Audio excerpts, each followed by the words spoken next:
Когда он родился, он сам выполз из материнской утробы, и его отец упал в обморок, увидев, что у его новорожденного сына пакет больше, чем у него самого. Только из этого его родители поняли, что он избранный, и решили потратить все свои ресурсы на уход за ним, в сильнейшего воина. Однако юный Ван понял, что для его психического здоровья лучше всего держаться в тени, и он всегда скрывал свои истинные способности от всех, особенно от своих родителей. В первый день своего нового учебного года Ван заходит в кампус и замечает статую Чжуи, который был известен как человек, спасший Хуасю. Когда он заходит внутрь, двое старшеклассников замечают его низкое значение силы, которое представляет собой число, представляющее силу человека. Преуспев в области духовных способностей, реши запугать его и попроси денег. Однако их издевательства внезапно прерываются золотым лучом огня. С неба слетает девочка, заявляющая, что несправедливо издеваться над первокурсником с низким значением силы, и эта девочка никто иная, как Сан Винг, дочь легендарного цветочного фруктового водного занавеса группа. Все восхищаются ею, в то время как старшеклассники, напуганные ее репутацией, быстро отступают, заявляя, что мальчикам не следует драться с девочками. Она подходит к Вану и заверяет его, что защитит его, несмотря ни на что, и они пожимают друг другу руки. Но, ко всеобщему удивлению, он протягивает ей $10, этого требовали от него хулиганы, что привело всех в замешательство, включая девочку Сан, так как она думала, что ее уровень неграмотности был выше этого. Позже зоопарк появится в виде голограммы и попросит учеников собраться для прохождения духовного принудительного теста, чтобы определить их место в классе. И ученики с отличными оценками будут зачислены в элитный класс, в то время как остальные будут в обычном классе. Когда начинается тест, первый ученик Сюань оказывается в темной комнате с водой на полу,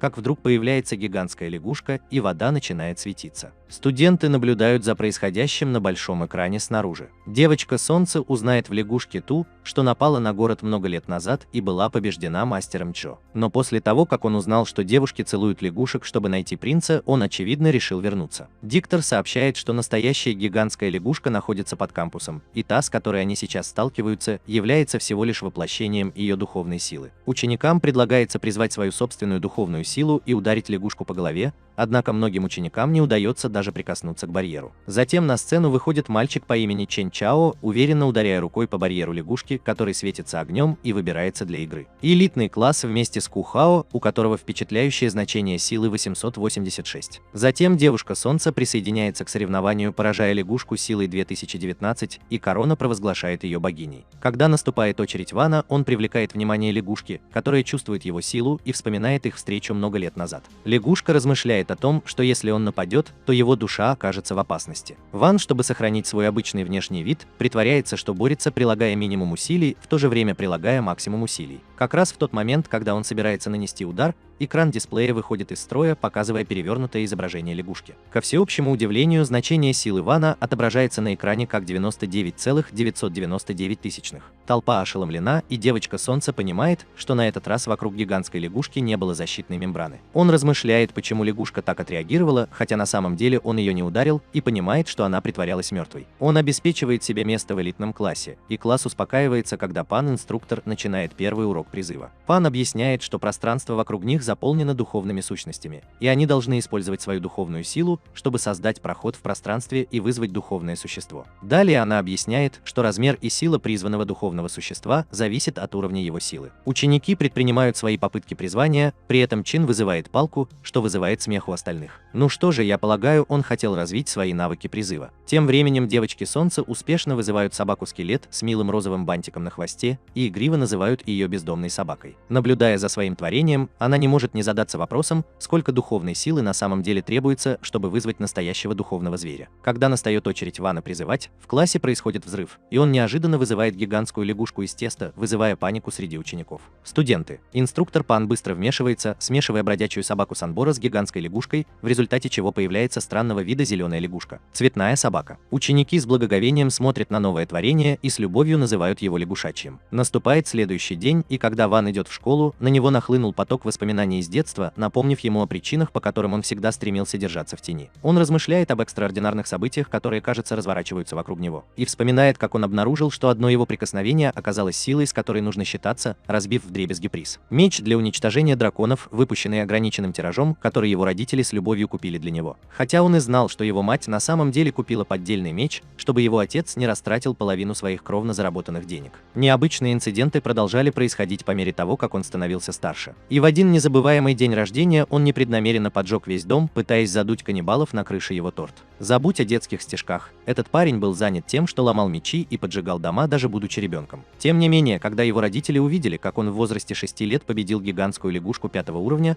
они решили, что тебе нужно вести обычную и счастливую жизнь. Они снабдили его защитным амулетом, который он должен носить на шее сзади, и золотой пилюлей, которую нужно принимать ежедневно, чтобы подавлять его силу. Несмотря на эти меры, он оставался сильным, и его отец пообещал создать новый амулет, который будет более эффективным в сокрытии его силы. До тех пор Хуан решил посещать школу и вести себя как можно незаметнее, сливаясь с остальными учениками вокруг него. Придя в школу, он обнаружил, что Чан и Сун Жун вступили в ожесточенную борьбу за место президента класса. Ван вскоре приходит в школу и обнаруживает, что Чан и Сун Жун вступили в ожесточенную борьбу за место президента класса. Сун Жун выкрикивает деньги своего отца в попытке повлиять на избирателей, предлагая им бесплатные продукты из столовой. Чан и его друг Боу критикуют ее за мошенничество. Однако она рассматривает это как возможность продемонстрировать свои таланты и обаяние. Никто не принимает бесплатные подарки, кроме Вана, которым движет ненасытная жажда бесплатной хрустящей лапши. Он принимает ее подарки и обещает голосовать за нее, а остальные овцы последуют за ним. Сиге удается расположить к себе Чена и Го, но это всего лишь подготовительная работа. Ее настоящий трюк заключается в использовании ее особой способности, называемой искусством соблазнения, которое делает любого, кто ей обязан, неспособным противостоять ей. Все отмечены запрещенным поднятым дзюцу, за исключением Вина, который покинул сцену в тот момент, когда получил свою лапшу и отдал ее телохранителю золотую пилюлю, чтобы тот передал ей Санран в качестве компенсации. Позже в классе толстый учитель Кан заметил, что у всех учеников есть отметки, и начал читать лекцию о древнем искусстве духовного соблазнения. Он говорит, что это работает, когда кто-то получает подарок от заклинателя, который использует ручные печати и заклинания, чтобы превратить всех в их поклонники. Ван также понял, что учительница нацелилась на Сунронг, но, к счастью, он вернул ей благосклонность с помощью золотой пилюли, так что теперь он в безопасности от ее чар. Он продолжает пялиться на нее, и Сунронг думает, что он ей интересен. Винг показывает, что лапша, которую он получил от нее, была вкусной, но она неправильно истолковывает его слова и думает, что он просит ее съесть золотую таблетку, которую он ей дал. Санронг соглашается, думая, что с помощью таблетки она может получить заряд духовной энергии, но оказывается, что это лекарство от нервов духовная сила. Санронг теряет свои духовные силы, и внезапно все освобождаются от ее заклинания соблазнения. Кан зовет ее, чтобы она попробовала произнести заклинание соблазнения, но у нее все еще кружится голова, и она падает, когда встает. К счастью, Вонг спасает ее, а затем учитель просит его произнести заклинание соблазнения, которое очень эффективно действует на Сун Жун. После этого выборы на должность президента класса проходят честно, и Чин побеждает. На следующий день по пути на занятия по изготовлению пилюль, Ван встречает Сун Жуна, который проходит по красной ковровой дорожке в сопровождении высокопоставленных персон. Он замечает магический знак у нее на макушке и понимает, что непреднамеренно применил к ней заклинание соблазнения. Он подходит к ней и нежно касается ее волос, прежде чем рассеять знак, чтобы освободить ее от обольщения. Однако у брата так много рис, что даже это заставило Сун Жун влюбиться в него еще сильнее. После этого их инструктор Пан объясняет сложный процесс создания пилюли жизненной силы с использованием глиняного горшка и печи. После того, как она объясняет все этапы быстрее, чем Эминем, ученики незаметно оценивают печь друг друга для выполнения задания. Шеннон принесла медный котел, принадлежавший его прадеду,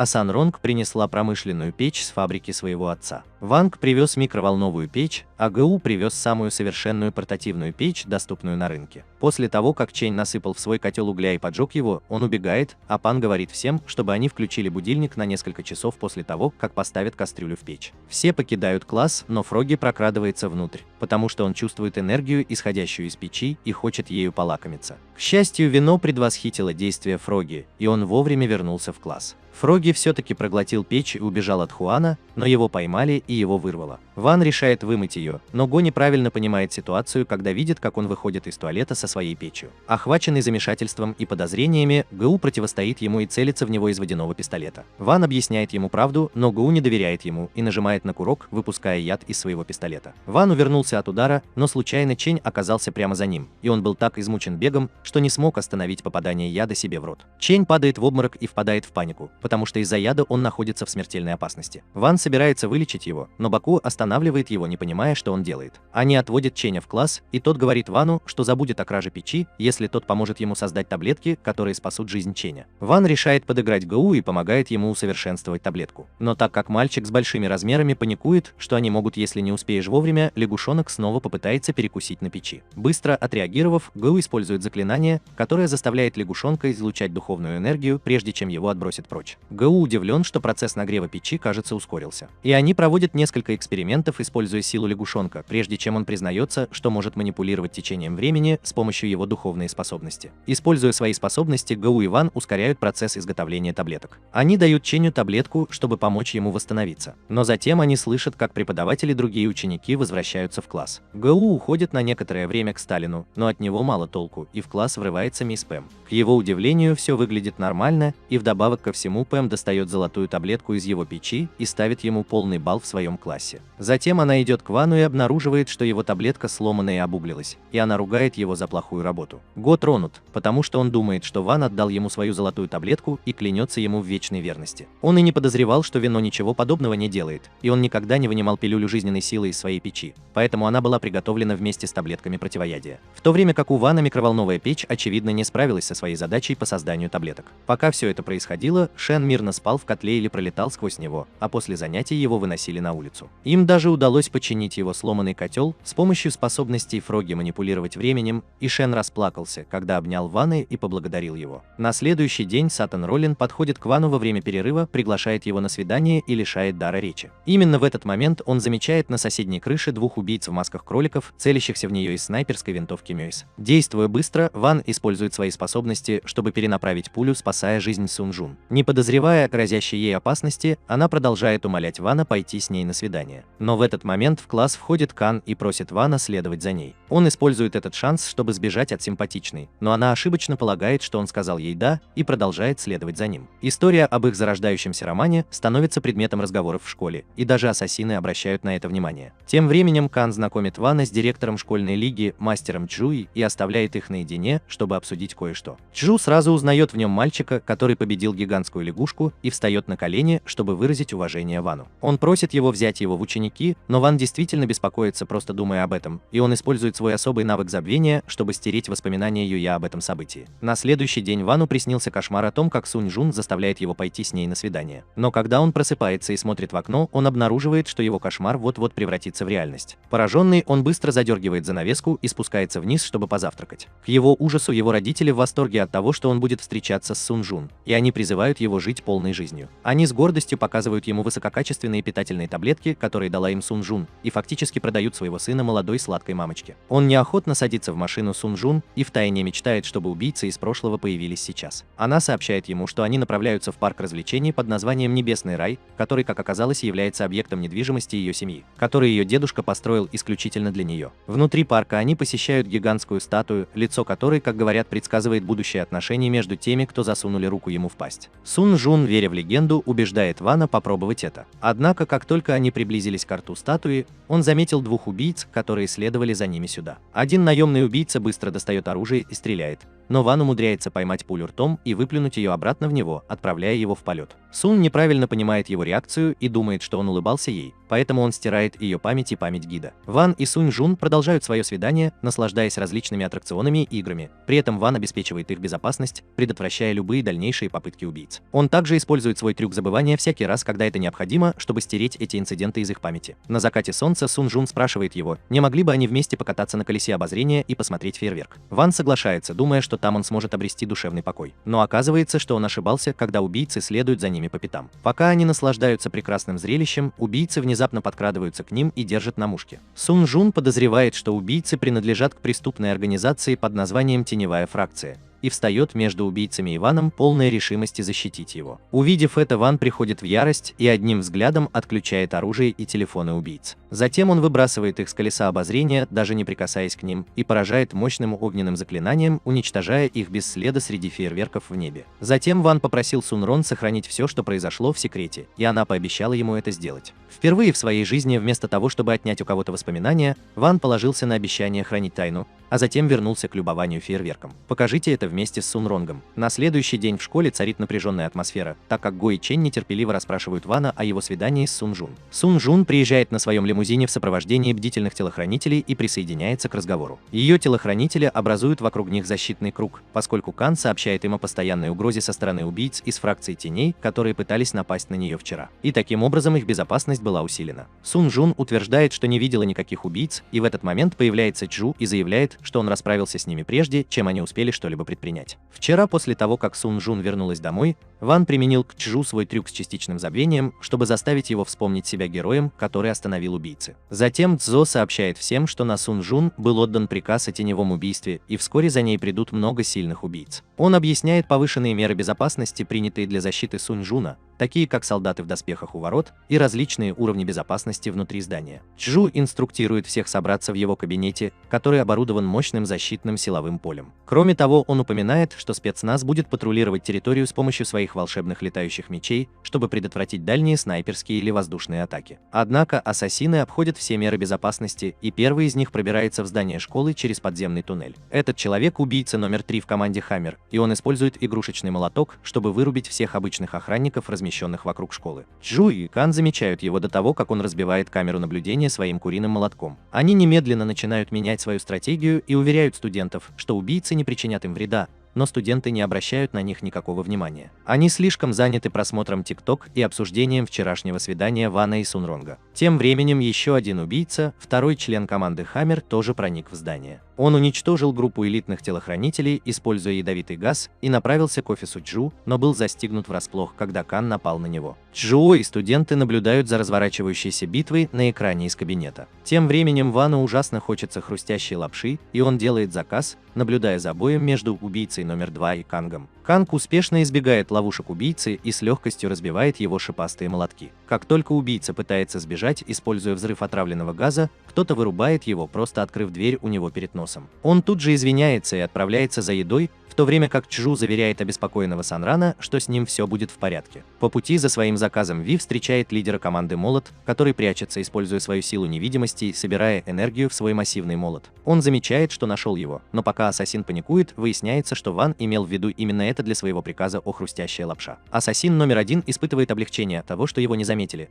но Ван поясняет, что он может видеть даже Джона Сину, так что в нем нет ничего особенного. Осознав, что Ван может видеть сквозь его заклинание невидимости, ассасин решает отказаться от миссии, чтобы немедленно расправиться с ним. Он высвобождает всю собранную энергию и замахивается на Вана своим полностью заряженным молотом, но тот падает на него, как яйцо на камень, и Ван остается совершенно невредимым. Он продолжает небрежно есть свою хрустящую лапшу, в то время как убийца падает на колени, испуганный духовной энергией Вана. Ван тащит убийцу за собой, и Чжу подбегает к нему, снова обращаясь к нему как к своему хозяину. Он использует все тот же старый трюк с частичным забвением, заставляя его поверить, что именно он победил убийцу. Убийцы задержаны полицией, и все собравшиеся вокруг Чжу хотели бы похвалить его за храбрость, но они замечают Вана у него на руках, который, похоже, был ранен. Хуан притворился больным после школы и взял отпуск по болезни, оставаясь дома в течение 10 дней. Сон Ронг так волновалась, когда он притворился больным, что она установила медицинскую капсулу мирового класса, чтобы заботиться о нем, и он проводит все свое время лежа внутри нее. Его мать кричит на него, призывая перестать притворяться и немедленно вернуться в школу. Она приносит завтрак и просит его вылезти из капсулы и поесть. Как раз в этот момент его отец кричит снизу, что к нему пришли друзья. Бедный Ванг приходит в ужас и быстро бежит обратно в хижину, притворяясь больным, в то время как его мать приветствует его друзей, которые принесли цветы и подарки. Мать Вана любезно говорит им, что в этом нет необходимости, и спускается вниз, чтобы приготовить закуски. Го дразнит Вонга за то, что он все еще болен, и представляет ему свою домашнюю птицу, птичку-двойку, которая сидит на целебной хижине вина и постоянно насмехается над ним. Все смеются, кроме Вана, который молча проклинает уродливую птицу. Внезапно Сан Винг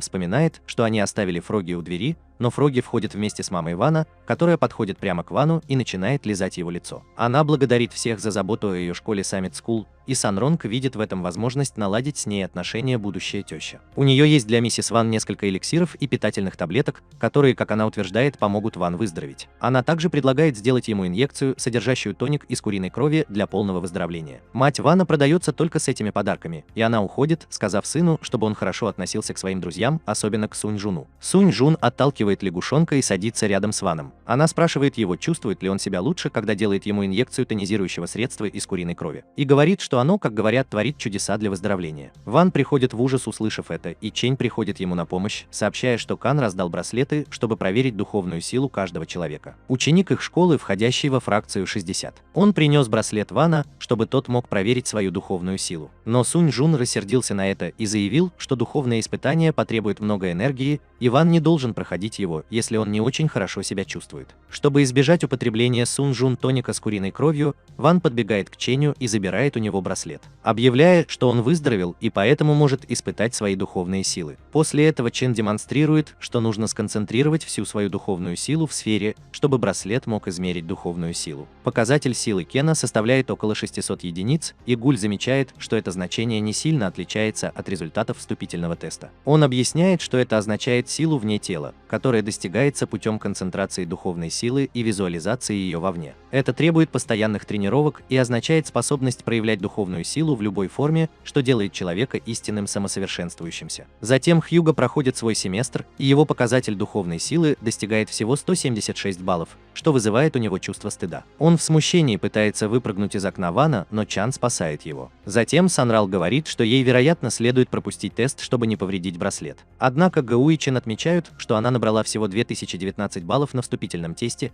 поэтому ее сфера не должна быть достаточно большой, чтобы нанести какой-либо ущерб. Сунь Жун неохотно соглашается и проходит тест, и, ко всеобщему удивлению, ее духовная сила почти сносит комнату, и она набирает очки. Замечательный результат. 4015. Ее выступление ставит ее на второе место в списке 10 лучших культиваторов средней школы Китая, уступая только Тан Цзин из их соперника, школы фракции 59. Теперь очередь Ванга сдавать тест. Поскольку он носит браслет, он думает о том, что может потерять свою духовную силу, чтобы получить низкий балл за тест. Сначала он создает небольшую сферу, думая, что этого будет достаточно, но даже это слишком сильно, и все в комнате буквально борются за то, чтобы оставаться на Земле. Ван быстро перенаправляет свою духовную силу в космическое пространство, создавая гигантскую сферу духовной силы, большую, чем сама Земля. Все задаются вопросом, куда делась его духовная сфера, и он получает нулевую оценку. Это просто означает, что его сила была больше, чем можно измерить с помощью браслета, и он занимает первое место среди всех культиваторов средней школы. Его друзья недоумевают, как он может получить нулевой балл, и Ван предполагает, что это может быть ошибка дисплея. Все расходятся по домам, и Ван слышит, как Го говорит о взломе школьной системы, чтобы изменить его оценку. Ему приходит в голову блестящая идея, и ночью он обращается к Го за помощью, чтобы тот мог взломать систему и изменить свой балл до 175. Го соглашается помочь ему и начинает взламывать школьную систему. Система, использующая сложное заклинание для предсказания пароля. Удивительно, но оказалось, что пароль состоит всего из 8 символов звездочек, который заметил имя Тан Цзин на втором месте и заменил его на имя Берди, потому что у них была какая-то история в школе культиватор Крэм. Однако, когда Гэу вмешивается в кодировку системы, срабатывает сигнал тревоги, и он быстро уходит, прежде чем успевает изменить оценку Вана, оставляя он разочарован. В то время они еще не знали, что Тан Цзин и его друг из фракции 59 также взламывали систему в то время. Момент, и они недовольны тем, что Го последовал за их попыткой и включил сигнализацию. Тан в ярости от того, что его имя изменили, и он хочет преподать урок ученикам из школы фракции 60, так как подозревает, что за этим стоят они. На следующий день Ван возвращается в школу, обедает со своим близким другом, когда программа новостей по телевизору привлекает его внимание. Их внимание. В новостях показывали тренировку студентов фракции 59, которые готовились к национальным соревнованиям по фехтованию среди старшеклассников, которые должны были состояться в ближайшее время. Репортер подчеркивает, что способности студента соответствуют профессиональным стандартам, и подчеркивает выступление Тан Цзинза, который с легкостью уклоняется от сотен ударов мечом. Репортер берет интервью у Тана, спрашивая его об их подготовке к поединку с соперником фракции 60. Он уверенно упоминает, что его товарищи по команде прошли тщательную подготовку в течение месяца, и они ничего не потеряют. Затем репортер спрашивает его, есть ли у него какие-либо сообщения для фракции 60. Он признает огромную силу Сунь Жун и выражает свое желание встретиться с ней лицом к лицу. Однако, когда его спрашивают о Ван, которая была поставлена на первое место, его разочарование становится очевидным. И он саркастически желает Вину удачи, прежде чем резко завершаю интервью. Позже тем же вечером Ван и его друзья находятся у себя дома, расслабляясь после долгого дня. Внезапно они получают неожиданное приглашение от Кана пообщаться в чате, где он сообщает, что все пятеро являются участниками предстоящего национального соревнования по фехтованию на мечах. К своему удивлению, они обнаруживают, что Фроги, их верный пес-компаньон, был включен в список в качестве пятого. Оказалось, что Фроги прошел тест на духовную силу и набрал впечатляющую пятерку, превзойдя даже Тана и заслужив право участвовать. Это был план, который Кан и Чжу вынашивали втайне, чтобы выиграть турнир любой ценой. Мспан изначально была против этого, но Сюй убедил ее, поскольку уже был прецедент участия духовных зверей в соревнованиях. Кен делится хорошими новостями со своим отцом, который чрезвычайно гордится им и дарит ему особый духовный меч, который был выкован при его рождении. Затем Гэу охотно делится подробностями о своем собственном заветном мече, которым он владеет уже почти 8 лет. Клинок был выкован с использованием зубов грозного духовного зверя, но он пока не смог раскрыть его дух меча. Санрон присоединяется к разговору посредством видеозвонка и демонстрирует свой духовный меч Океан. Канг сразу же шокирован синим цветом меча и понимает, что Санронг создала дух меча. Требуется время и усилия, чтобы установить подлинную связь с мечом и проявить его дух, и инструкторы в группе хвалят Санронга за это. Затем она поражает всех, демонстрируя богатство своего поколения и рассказывая, что ее семья выковала еще 13 мечей, похожих на Оушен, просто на всякий случай. Один ломается. Затем Кан объясняет процесс создания духовного меча Спирит. Изначально дух меча находится в хаотичном состоянии, но при определенных усилиях он затвердевает и принимает форму маленького зверя или человека. Со временем и тренировками он эволюционирует в улучшениях, постепенно развивая интеллект. А некоторые духи меча, которыми обладают исключительные культиваторы, даже обладают способность мыслить. Кангбашар – это то, что они узнают больше об этом на занятиях более высокого уровня и поощряет их развивать сильную связь со своими духовными мечами. По ходу разговора Фрогги становится центром внимания, и группа игриво дразнит его, задаваясь вопросом, как собака могла обладать духовным мечом. К их удивлению, Фрогги удивляет их всех, отправляя видео, на котором он вытаскивает духовный меч под названием «Меч неба» из своего тела, а потом проглатываешь его целиком. После этого все взгляды устремляются на Вана, и его друзья с нетерпением спрашивают, обладает ли он тоже духовным мечом. После того, как он спокойно доедает свой пакетик с хрустящей лапшой, он дает им простое «да» в качестве ответа, чтобы закончить разговор. Кажется, никто не замечает, что Вино не хочет участвовать в конкурсе. Он обеспокоен тем, что если он покажет свою истинную силу на конкурсе, то это станет концом жизни на Земле. Однако его друг и инструктор относятся к соревнованиям очень серьезно, не оставляя ему выбора. Он спускается вниз, чтобы спросить своих родителей о своем мече, но обнаруживает, что его родители смотрят телевизор, а Джу и его команда расправляются со штаб-квартирой теневой фракции после покушения на Сунь Жуна. Затем Ван отвлекает внимание своих родителей от телевизора и спрашивает их, где находится его духовный меч. Затем он отправляется на чердак в поисках своего меча и, наконец, находит коробку с ним, которая начинает светиться в присутствии Вана. Из коробки появляется мальчик с белыми волосами и восклицает, что прошло уже 10 лет. Вздрогнув, Ван быстро закрывает коробку и чувствует острую боль от своего амулета. На следующий день Ван собирается со своими друзьями за школьными воротами. Чен и Го подшучивают над его крошечным деревянным мечом и в разговоре отпускают несколько двусмысленных шуток. Сунь Жун, однако, считает, что милый лягушонок – единственный, кто осознает огромную силу меча Вана. Кан, Джо и Мисс Пан прибывают и сообщают группе, что соревнование будет проходить во фракции 59 в течение 5 дней, требуя, чтобы они оставались там. Увидев, что Ван не взял с собой никакого багажа,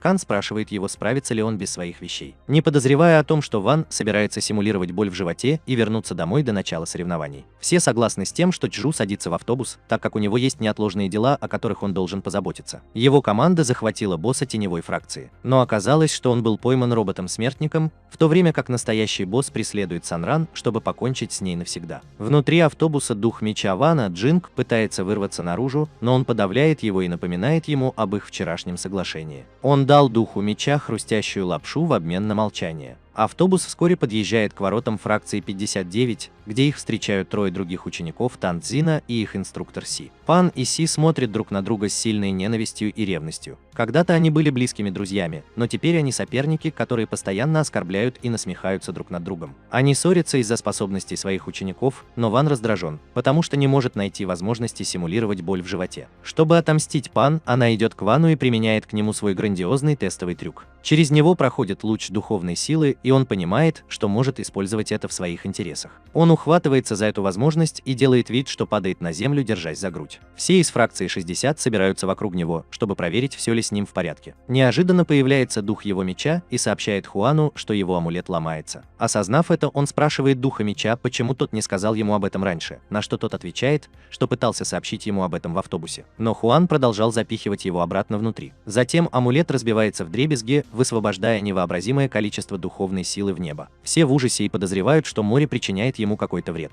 Она, однако, отрицает свою причастность и говорит, что Ванг, должно быть, играет в футбольной команде, потому что он так хорошо умеет играть. Сын этого Энгера, и она кричит на Семена: «Посмотри на Вана», и спрашивает, как она может называть это актерской игрой, когда он находится в таком критическом состоянии.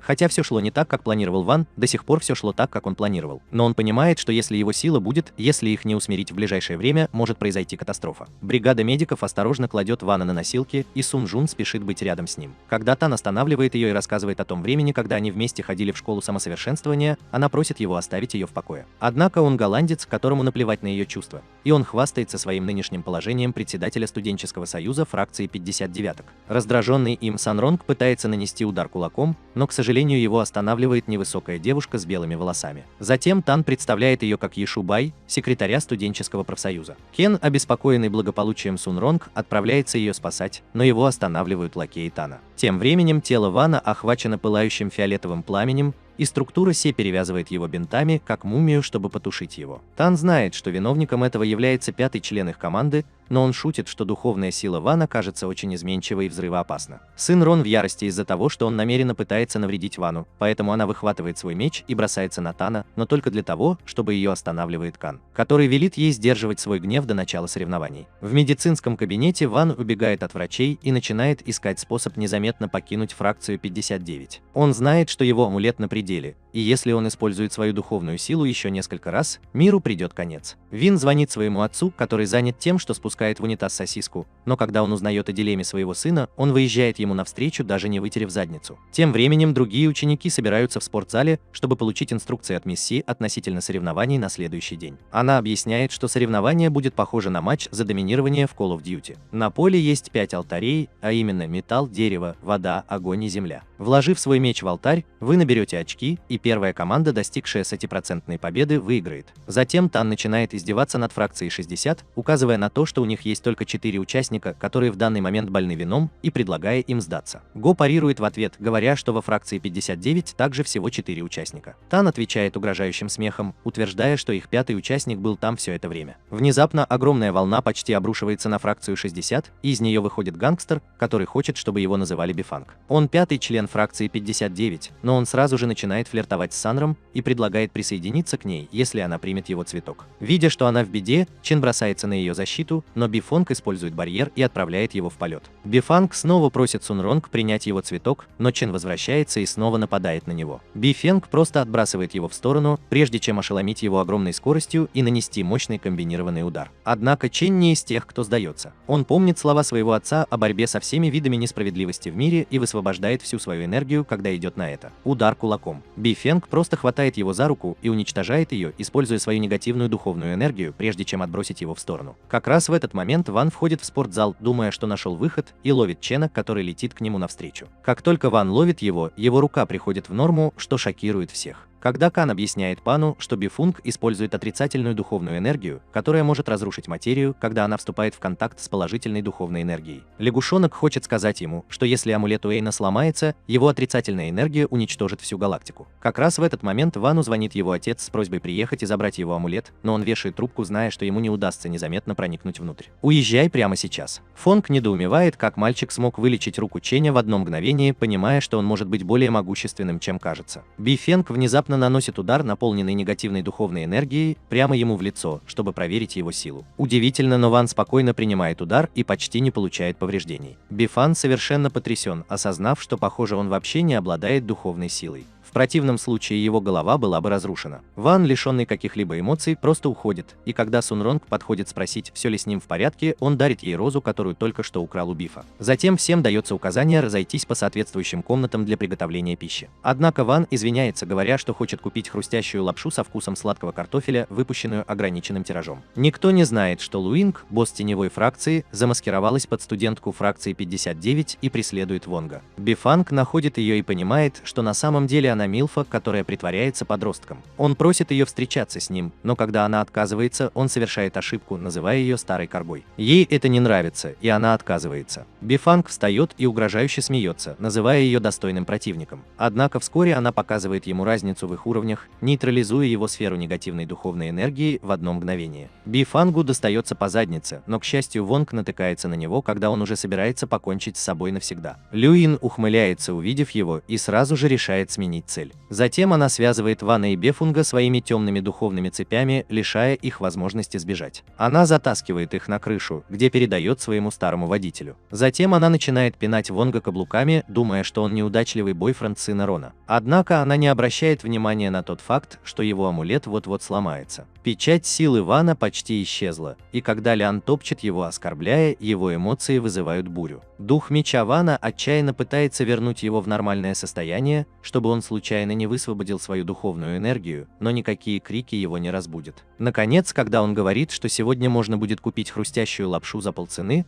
Ван берет себя в руки, вызывая Динг, чтобы вздохнуть с облегчением. Затем Линк маскируется под Бифанга, используя Вуду, и присоединяется к собранию студентов, посвященному конкурсу. Она внезапно распахивает дверь и объявляет, что Ван был похищен, чтобы вынудить Сунронга совершить необдуманные действия. Чжуи, который присоединился к ним, предвидя, что враг может спланировать что-то подобное, спрашивает, не является ли похитительница хорошенькой блондинкой. Делая это, он не только подтверждает, что это женщина Цзян Ли Ин, лидер теневой фракции, но и возвышает ее. Затем Тан просит Ишу воспользоваться ее расчетами, и она показывает, что в старом кампусе есть какая-то странная духовная сила. Почувствовав надвигающуюся опасность, охранники Сунь Жун готовятся увести ее, чтобы обеспечить ее безопасность. Однако она избивает их и заявляет, что ее семья никогда не отступает от борьбы. Она говорит, что Ван ее самый близкий друг, и она спасет его любой ценой. Остальные члены фракции 60 присоединяются к ней вместе с ее телохранителями. Госпожа Цзи также отправляет своих учеников, но советует им не участвовать в бою, поскольку их основная цель – оценить боевые навыки противника. Тем временем Ван Лин спокойно спит,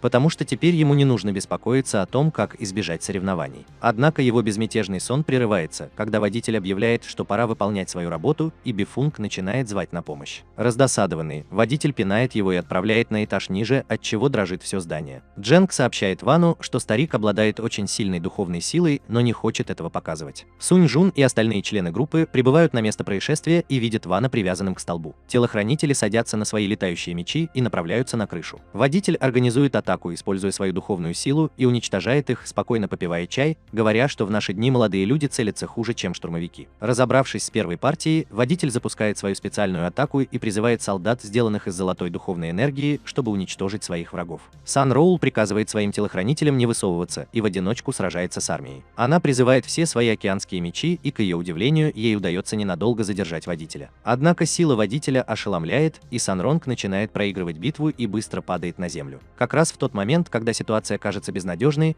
Виндлинг вмешивается, используя свою способность манипулировать временем, чтобы вернуться к тому моменту, когда водитель отправил Бифунга через крышу. Инциденты, которые происходили до сих пор, переписываются почти так, как если бы все происходило в рамках дзиндзюцу Такюши. Ван побеждает водителя и использует свой трюк забывания на Чжоу, заставляя его приписать себе победу над стариком. Затем водитель оказывается связанным духовной цепью, и все шокированы, увидев там Чжоу. Чжоу сообщает прессе, что все заложники были спасены, и что старика подозревают в принадлежности к теневой фракции. Спецназовцы обследуют здание, и один из них спрашивает Вана, не появилась ли дыра в результате боя, но он отвечает, что она уже была там, когда он вошел. Его привезли сюда. Как только спецназовец уходит, его дух меча, Джей Кей, появляется из дыры и спрашивает его, что делать с Бефунгом, который лежал внутри без сознания. Ван приказывает Джинку присматривать за ним и не выпускать его, думая, что если кто-то не примет участие, конкурс будет отменен. Однако он и не подозревал, что Луи, переодетый в Бефунга, будет участвовать в конкурсе. Так что на следующий день, к своему ужасу, Ван вынужден принять участие в конкурсе, которого он отчаянно хотел избежать, задаваясь вопросом, как здесь оказался Бифунг. Студентам выдают специальные наушники Bluetooth, чтобы они могли общаться со своими товарищами по команде. Им также говорят, чтобы они не поднимались выше 5 метров над землей и чтобы поле боя было покрыто специальным восстанавливающим полем, так что они не получат никаких серьезных повреждений из-за соревнований. Соревнование вот-вот начнется, и затем участники кладут руки на магический кристалл, который телепортирует их в Вавилонскую зону. Как раз в этот момент подбегает отец Вана, чтобы отдать ему амулет, но уже слишком поздно, так как он входит в Вавилонскую зону. Увидев отца своего учителя, Чжоу взволнованно подходит к нему. Отец Вана доверяет Чжоу и рассказывает ему о затруднительном положении своего сына и о том, что амулет сломался, повергая его в шок. Фракция 59 взламывает систему, и все, кроме Бифанга, участвуют в соревнованиях в одном и том же месте. Тем временем все 60 членов фракции разбросаны по разным местам. Иша использует свои усовершенствования нейронной связи, чтобы узнать местонахождение 60 членов фракции, но не может найти местоположение Вана из-за его низкое значение силы. Чен находится у западного алтаря металла, Сан Ронг у северного алтаря воды,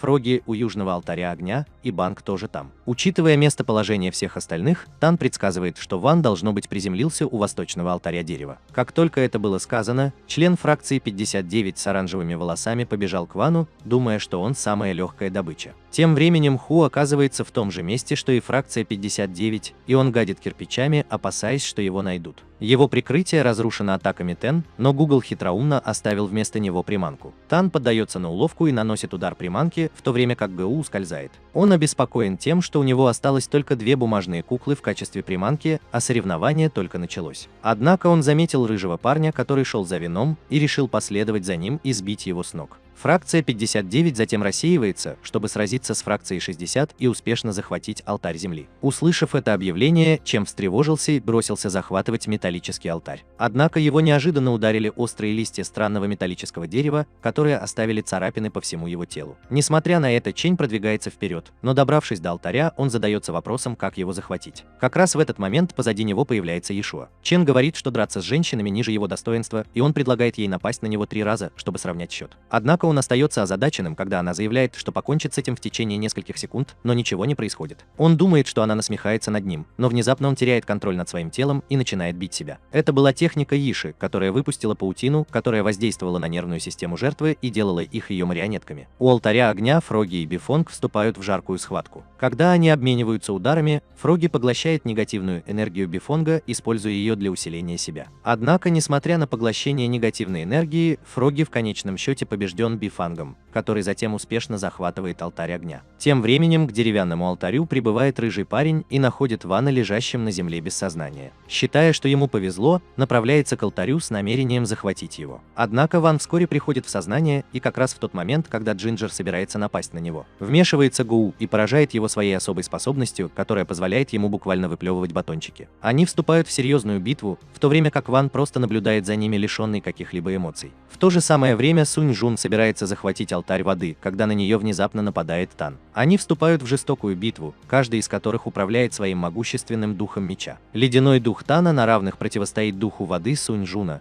и, похоже, ни один из них не одерживает верх. Внезапно было объявлено, что фракция 59 успешно захватила 4 алтаря. В попытке переломить ситуацию Санронг пытается использовать свой особый прием, называемый техникой танца океана. Но Тан быстро парирует это, замораживая озеро, стоя на нем, чтобы получить элементальное преимущество. Сунь Жун все еще мчится на него со всех ног, но дух меча Тан способен удержать ее самостоятельно. Они обмениваются ударами, демонстрируя свои навыки владения мечом, но затем Банг присоединяется к бою по просьбе Тана. Теперь, столкнувшись лицом к лицу с 2 грозными противниками, Сунь Жун беспокоится о том, как ей вырваться из их лап. Внезапно они слышат крик рыжего парня, который летит по небу как ракета. Несколько мгновений спустя мощный порыв ветра проносится по всей зоне боевых действий и разбивает лед, чудесным образом предоставляя Сан Неверному возможность спастись. Тан замечает, что это огромная негативная энергия, более сильная, чем у Буфона, и решает уйти, чтобы исследовать ее источник после того, как он захватит алтарь воды. После захвата 5-го алтаря фракция 59 получает бонус к скорости. Но затем появляется еще одно объявление, в котором говорится, что фракция 60 захватила деревянный алтарь, что всех удивляет. Через наушники Сун Жун Го сообщает ей, что Ван и Фроги объединили свои силы, чтобы захватить алтарь. Несколькими минутами ранее Джинджер и Го вступили в ожесточенную схватку. Гуль использовал свою способность ротовая пушка, чтобы выплевывать слитки и посылать мощные очереди слов в своего противника, но он не мог повторять их слишком часто. Вскоре у него закончились слова, что на мгновение сделало его беззащитным. Джинджер насмехалась над ним, а потом оскорбила Вана и ударила его ногой. В этот момент на сцену вышел Фроги, чтобы поглотить духовную энергию, которая должна была высвободиться во время драки. Однако, увидев Вана, он быстро спрятался. Ку внезапно пришла в голову идея, но он знал, что это произойдет за счет его дружбы с Ваном. Он заранее извинился перед Ваном и тут же выпустил на него дис-трек, в котором содержались сильные слова в адрес Рыжего. Услышав, как Бэу плохо отзывается о нем, Ван впервые за долгое время испытал сильные эмоции. Его амулет подавлял не только его духовную силу, но и эмоции, делая его от природы холодным и бесчувственным. Теперь, когда амулет был на грани разрушения, он изо всех сил старался подавить свои эмоции, чтобы не задействовать свои силы. Из-за своих сильных эмоций Ван начал высвобождать огромное количество негативной энергии. Увидев это, лягушонок прыгнул в него, чтобы поглотить негативную энергию и спасти мир. Ван внезапно придумал стратегию. Он решил использовать лягушонка, чтобы поглотить избыток негативной энергии, чтобы он мог использовать свою духовную энергию. Ван слился с лягушонком, создав нечестивую смесь человека и зверя. Го был поражен этим и спросил его, не трюк ли это. Но Рыжий просто высмеял Вана и сказал, что даже после всего этого он по-прежнему остается просто мусором, который невозможно переработать. Ничуть не смутившись, Ван подошел к нему и небрежно коснулся его меча, чего было достаточно, чтобы разбить его вдребезги. Затем Ван без особых усилий толкнул рыжего парня в бок, отчего тот взмыл в воздух, как ракета команды. победы. Именно так он захватил деревянный алтарь и отключил повышение скорости фракции 59. Услышав объявление, Тан начинает паниковать и спрашивает Ишу, как это возможно. Она говорит ему, что Ван объединил свою духовную силу с Фроги, и теперь его невозможно остановить. Вскоре после этого Ван вместе с Го получили контроль над огненным алтарем, что привело Тана в ярость. Он приказывает Бунгу направиться к земному алтарю и рассказать другим членам фракции 59 об их новой стратегии избегать сражений с Ваном, меняя позиции, чтобы большинство алтарей было под их контролем. Контроль. Затем Ван отправляется к металлическому алтарю и будет Чена. Проснувшись, Чен удивляется появлению Вана и немедленно отправляется на поиски Иши, утверждая, что она обманула его. Затем Ван захватывает алтарь металла, одерживая верх над фракцией 59. Видя, что Чен взволнован этой победой, Ван улыбается, оставляя своих друзей удивленными, так как он не ожидал этого. Раньше я не видел, чтобы он проявлял какие-либо эмоции. Однако Тан переигрывает их и захватывает остальные алтари, в результате чего счет 1-4 и фракция 59 снова лидирует. Ван понимает стратегию Тана, и хотя он очень силен, он не может захватить алтари в одиночку один за другим. Поэтому он пытается увеличить свою скорость, но Фроби предупреждает его, что он достигает своего предела и просит Вана остановиться, иначе мир будет обречен. К счастью, его прерывает Сунронг, которая связывается со всеми, сообщая им, что она с Го, и они собираются взять огненный алтарь. Она упоминает, что у них есть одно отличительное преимущество, которым является Ван Лин, и это заставляет его покраснеть. Сунь Жун просит его захватить земной алтарь, который охраняется сильнейшим членом фракции 59.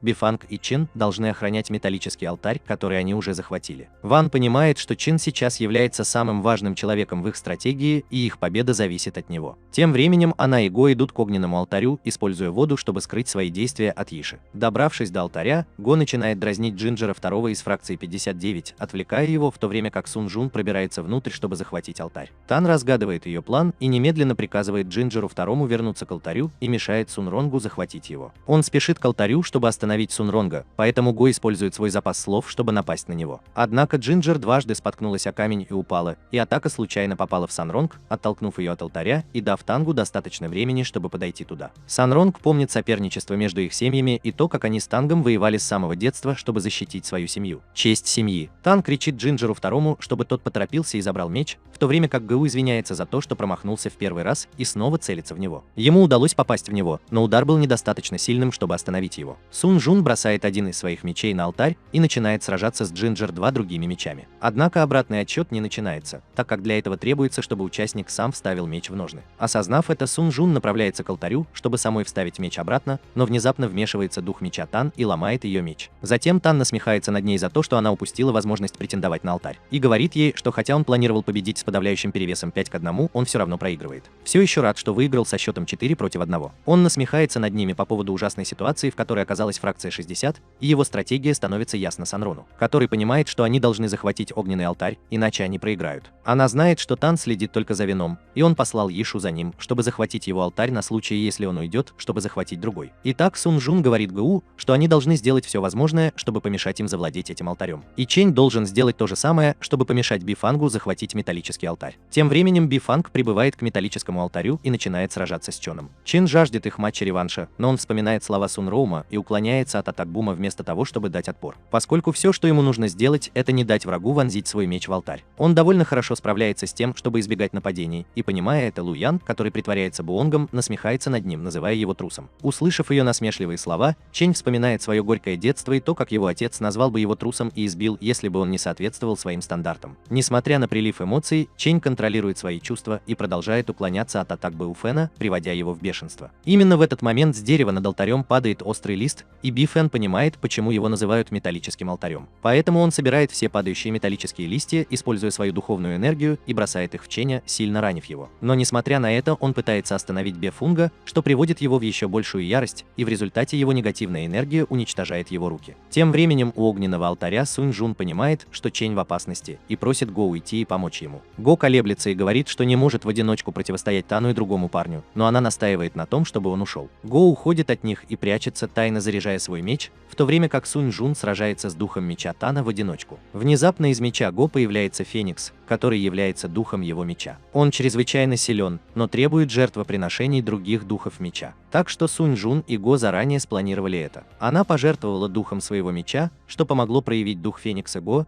и вместе они выпустили огромный огненный заряд в Тана и Джинджер 2, победив их. Вернувшись к металлическому алтарю, Чин тяжело ранен, но продолжает пытаться остановить Бифунга, который несколько раз пинает его, прежде чем уйти к алтарю, чтобы вонзить свой меч. Чин пытается встать, но не может и начинает плакать, думая, что такими темпами он подведет своих друзей. Однако, как только Бэ Фенг вонзает свой меч в алтарь, тайная способность Чена, которая проявляется только тогда, когда он хочет защитить что-то ценное, внезапно проявляется. Он просыпается с золотыми, наполненными духовной энергией руками и уничтожает жука, останавливая обратный отсчет. Затем Чен восстанавливает металлический алтарь, выбрасывая меч Бифена и вставляя свой собственный. Это приводит к тому, что у фракции 60 преимущество составляет 3-1, а затем Ван захватывает деревянный алтарь, увеличивая их преимущество до 4-1. Однако Луинг надоело притворяться вонючим и раздражительным подростком, и она срывает свою маскировку и раскрывает свою истинную сущность, чтобы уничтожить всех. Ранее во время стратегической сессии Сунь Жун предположила, что даже если она и Гуль заберут огненный алтарь,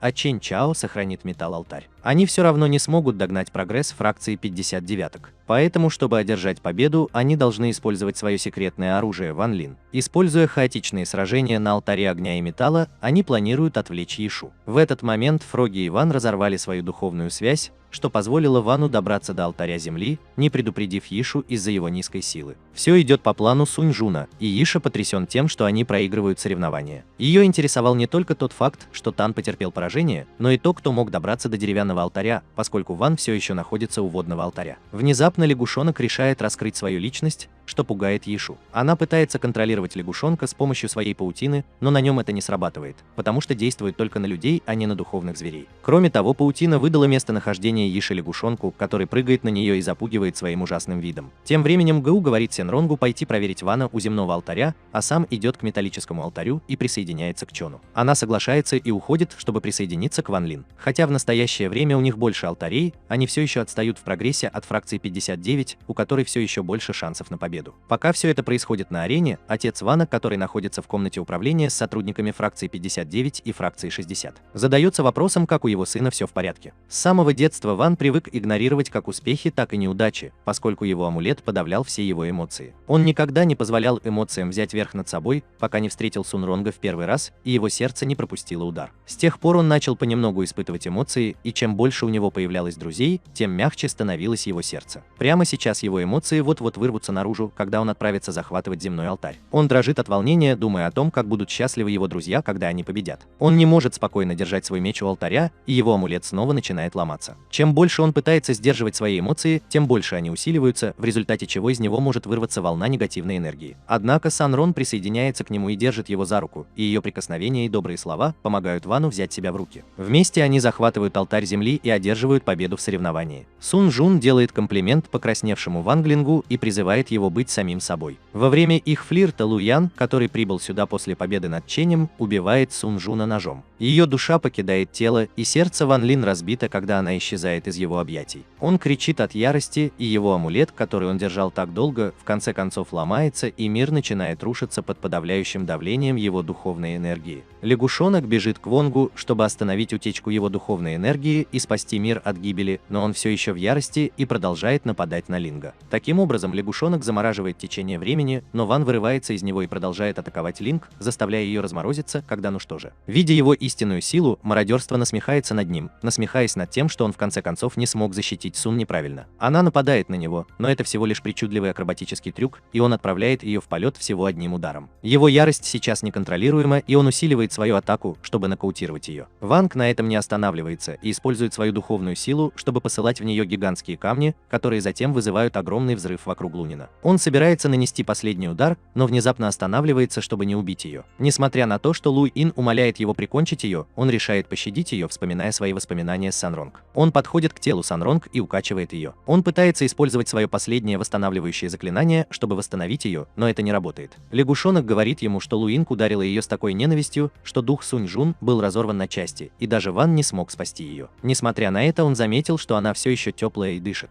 Лягушонок объясняет, что Санронг все еще жива, потому что он остановил течение времени, но если время снова начнет двигаться, она исчезнет навсегда. Вин беспомощно плачет и говорит лягушонку, что должен быть другой способ спасти ее. Он понимает, насколько одинокой будет его жизнь без нее, и заявляет, что приложит всю свою духовную энергию, чтобы спасти ее. Лягушонок предупреждает, что это разрушит мир, но Ван настаивает, что он восстановит его заново. Ван Лейн уже использовал решение всех технических проблем и 4 раза выключал и включал Землю, и каждый раз он надеялся, что все вернется в исходное состояние, включая то, что Санронг жив. Однако, независимо от того, сколько раз он перестраивает мир, Санронг остается мертвым. Дженг присоединяется к нему и говорит, что дух Санронга разбит на куски, и никто не может спасти жизнь, которая уже ушла. Несмотря на это, Ван продолжает восстанавливать мир заново, но Фроби говорит ему, что результат будет тем же, независимо от того, сколько раз он попытается. Ван плачет от отчаяния и сожалеет, что не закончил игру раньше, так как тогда Санронг все еще был бы жив вместе с ним. Лягушонок объясняет, что теперь, когда он остановил течение времени, они могут не торопиться и что-нибудь придумать. У Вина появляется идея, и он спрашивает лягушонка, смогут ли они вернуться назад во времени, если будут двигаться быстрее света. Лягушонок соглашается, но предупреждает, что для этого потребуется огромное количество духовной силы. Ван говорит ему, что он может это сделать, а лягушонок предупреждает его, что это противоречит закону природы. Однако Ванг полон решимости спасти Сан, а лягушонок решает стать лучшей из женщин и рискует всем, чтобы они оба могли вернуться в прошлое. Внезапно Ванг оказывается в 1 классе старшей школы, когда старшеклассники начинают издеваться над ним. На этот раз Чен и Го защищают его от хулиганов, а не от солнца. Он даже отдал им $10, удивляясь, зачем он это сделал. Сан Винг тоже нет в классе, и Хуан не может ее вспомнить. Но каждый раз, когда Сан Винг должна была быть там, он испытывает сильные эмоции, хотя и не понимает почему. Куда бы он ни пошел, ему кажется, что кого-то не хватает, и у него возникают моменты дежавю. Новый мир кажется таким же, только без нее. Реальность такова, что когда Ванг и Фроги объединяют свои силы, пространство и время сближаются и высвобождают такое количество духовной силы, что в итоге они создают новый мир без Санрома. Этот новый мир постоянно поглощает все, что есть в старом мире, кроме нее, что в конечном итоге приведет к разрушению старого мира. По прошествии времени кажется, что никто из старого мира не может этому помешать. Однако как раз в тот момент, когда кажется, что ничто не может предотвратить разрушение,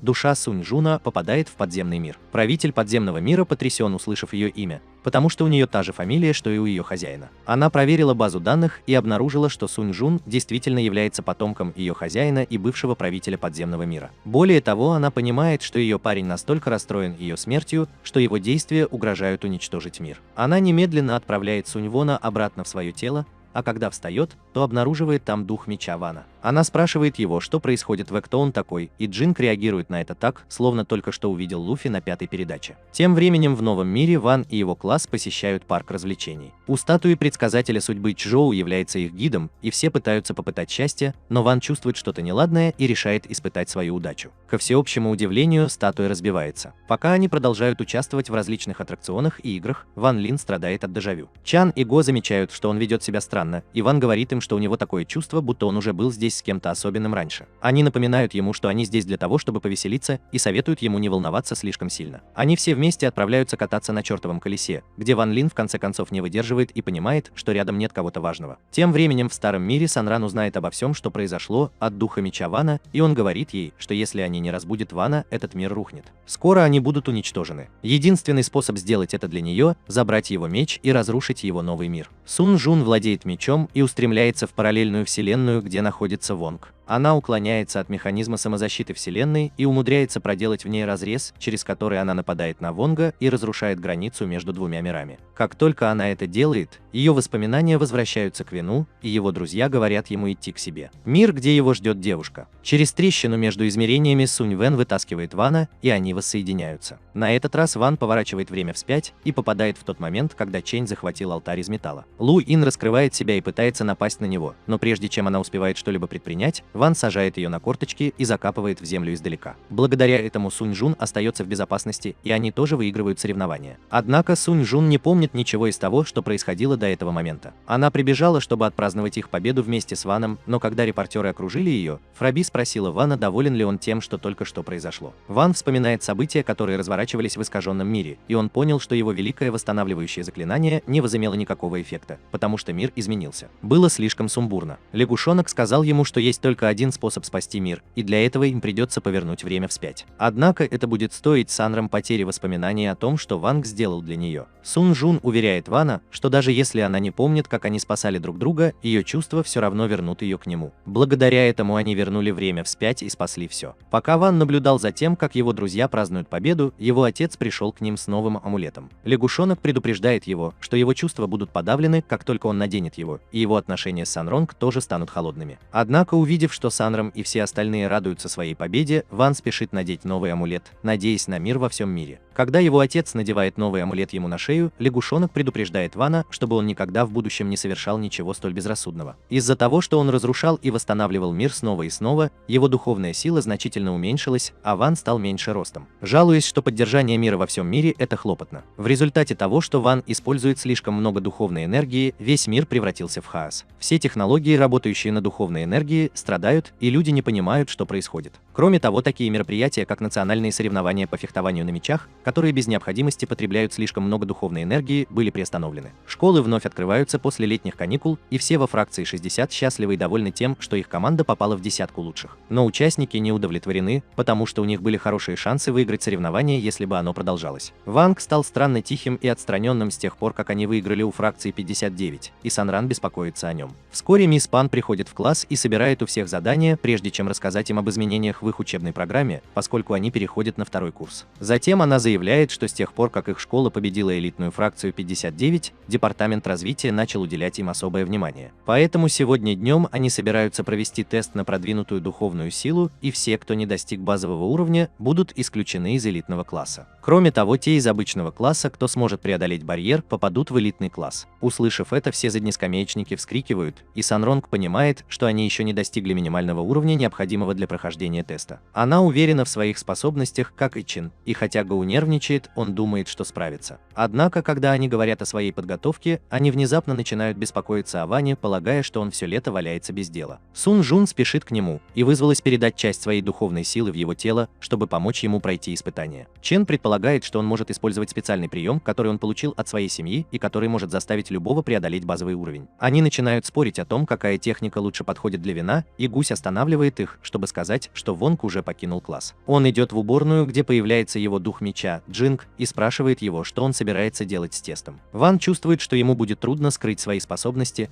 но затем Джинг прячется, когда появляется Гоу. Он рассказывает, что нашел свой секретный метод создания специальной таблетки, которая может повысить духовную энергию пользователя на 1 час, используя которую он может временно достичь базового уровня. Он предлагает Вану помочь ему создать таблетку, как в старые добрые времена, чтобы он мог пройти тест. Ванг разгадал его истинные намерения и спрашивает Го, прошел ли он уже этап создания. Гоу отвечает, что его поймали, а затем начинает плакать и умолять Вана помочь ему, потому что он все лето валяется без дела. Он утверждает, что если он не пройдет тест, его родители понизят его в должности до бездомного. Ну что же, Ванг не возражает против случайных проказ, поэтому они с Го подходят к Фроги и угрожающе смотрят на него, чтобы помочь с их планом по переработке таблеток. Тем временем Кан закончил установку испытательного оборудования в полевых условиях. Затем он объясняет процедуру тестирования, независимо от того, прошли ли они стадию закладки фундамента или нет. Кан говорит всем, что они должны будут встать в центр тестовой формации, а затем сконцентрировать свою духовную силу точно так же, как он. Формация измерит их духовную силу и создаст над ними грозовое облако соответствующей мощности. Облако выпускает мощную молнию, которая попадает в Кана, вызывая взрыв и выпуская черный дым. Затем он говорит ученикам, что им придется пройти через тот же процесс, и чтобы пройти тест, они должны выдержать удар молнии. Ученики впадают в панику, увидев тестовое построение, и боятся, что потеряют свои жизни, если их организм окажется недостаточно сильным. Кан говорит им, чтобы они были спокойны, потому что современное культивирование безопасно, и они не умрут от удара молнии. На случай, если кто-то серьезно пострадает, у них наготове машина скорой помощи. Это не слишком большая гарантия для студентов, и первый человек, который сдаст тест, будет немедленно сожжен. Сун Жун и Чень тоже наблюдают за тестом, и Сун Жун задается вопросом, где же Ван. Чень говорит ей, что он с Го, и им не нужно беспокоиться о них, так как их класс будет сдавать тест последним. Похоже, мисс Пан заметила пропажу 2 мальчиков, и она идет в лабораторию, где Ван и Го закончили подготовительную работу. И теперь они только ждут, когда приготовление будет завершено. Они внезапно услышали шаги, и Го запаниковал, опасаясь, что госпожа Пань найдет их. У Уайта появилась идея, и он облил себя водой, а Пань застал их в лаборатории без рубашек. Она решила оставить их наедине, но затем врывается в комнату и говорит: никаких гомиков.